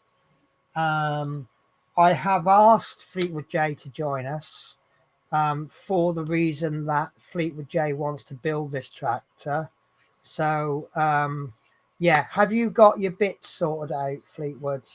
I've got all the parts, but I haven't got the 3D print parts yet because Alex was going to do that, and obviously, the way things are, So I've got all the electronics, but not the bits. I will try and step in where I can. I've got one fully working printer and one that's the problem I've got is I've tried the new printer. I'm trying to my next door neighbor wants to learn about 3D printing. So if it was my printer purely for me, I probably would have had it sorted out by now or possibly. But I want to work with him on it. So with me working and everything, it's still not working properly. Once we get that sorted out, I'll chuck him a list of parts to print and I'll say, right, can you get on with this for Fleetwood? And Dave says just gone, yes, and yes, thank you guys, I'll be there. So we know next week's going to be a good show. Just one quick question. Maybe if you want to ask a question for the Routemasters show and you want to ask one of us, just make sure you say, I want to ask Fleetwood J this, Dave say that, then rather than, if it's a general question for the show, then do that. But if you want a specific person, just put a question mark. But Fleetwood J, Dave Say, Adrian, Chris Davies, whoever, you know what I mean? So yeah. And don't forget, next week is a special. It would be my week off because I should be on late. But because I'm on holiday from work, I'm able to do a show. And I love doing the shows. I'm working Tuesday and Thursday night because I'm a greedy little cow and I want to earn extra money. I always do 2 days work when I'm on holiday. So I should theoretically pay my loan and my overdraft off in 1 week. So that'll be good. So, yeah. So is there any, I'm really excited. I'm really, really, really excited. Because Saturday is, I'm not going to be streaming next Saturday because we've got nothing planned to do. No. But this Saturday, so Friday is Adrian's show. Please give Adrian's show a look. It's really good. I'm really enjoying that. Saturday is going to be the tractor. Next Tuesday is going to be I've forgotten his bloody name now. Chris Davies. That he's doing a build a Jaguar.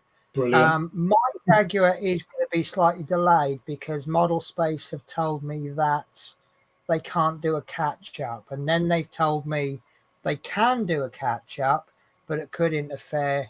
So I'm just going to be 3 weeks behind where I should be, but I'll get mine done at some point anyway. Have you got any thoughts when I'm trying to sort out, Chris, because I've mucked the whole week up, and what I've got spots all over the place, so I'm trying to figure something out. I will contact you about that, Chris. Right, so I'm going to think about doing a runner. I'm sure we've forgotten to say something, but I can't think what it was. This Saturday is going to be awesome. Friday's going to be awesome. Next Tuesday, I think, is going to be awesome because it just, I'm in the process of watching yesterday's show and I'm really loving what I've seen so far. Chris, you worked Jack so is hard. Amazing. Krista's doing a brilliant job on that, if you know what I mean. So yeah, absolutely. And obviously keep watching anyone else that pops up. And yeah, tonight I've really enjoyed tonight. I don't have a problem with the figure because I think we've done so much the last few weeks. It's almost like we deserve a break, isn't it? So just having a nice figure is actually quite welcome. Sit there, have a brew. And admire your lady. And I'm going to leave you with a joke. Can I tell a really rude joke? Go on. Go on then. So there's 3 men having a bullshit competition, as they do. And the first man, being Australian, he says, "Where I come from, our sheep are so big, it takes us all day just to shear one of them." And the second man, being an American, he says, "Well, our cattle are so big that when you chop them up into steaks, you need a forklift truck just to lift one of them." So the third one, it being English, he says, "Our women's vaginas are so big." And the other 2 guys go, "Well, how'd you make love to her?" So the Englishman says, "It stretches." Oh, dear. That's bad. That's bad, wasn't it? Yeah. And I saw my friend the other day, and she brought me a bunch of black grapes, and she says, "I like my grapes like I like my men, 25 at a time." Fair enough. Yeah. So yeah, that was a terrible way to finish the show, but right. So actually, hang on a sec. We got a notice board outside, and me and my neighbour, we leave jokes for each other. I remember they did a bus drive. Well, I'll be back in a sec. I'll just read it.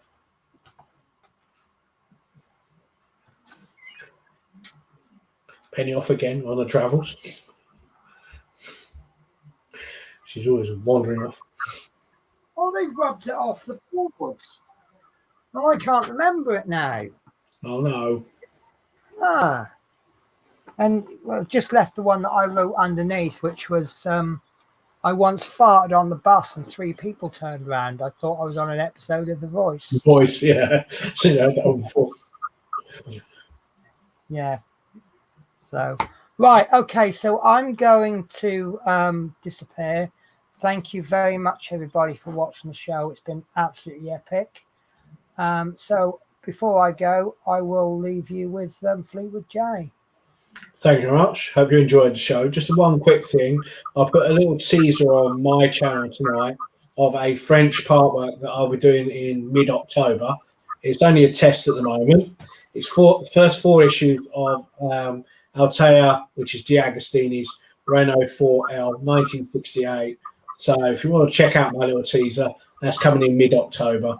So until then, I'll see you Saturday and next week. So take care and I'll see you soon. Take care, guys. Bye-bye.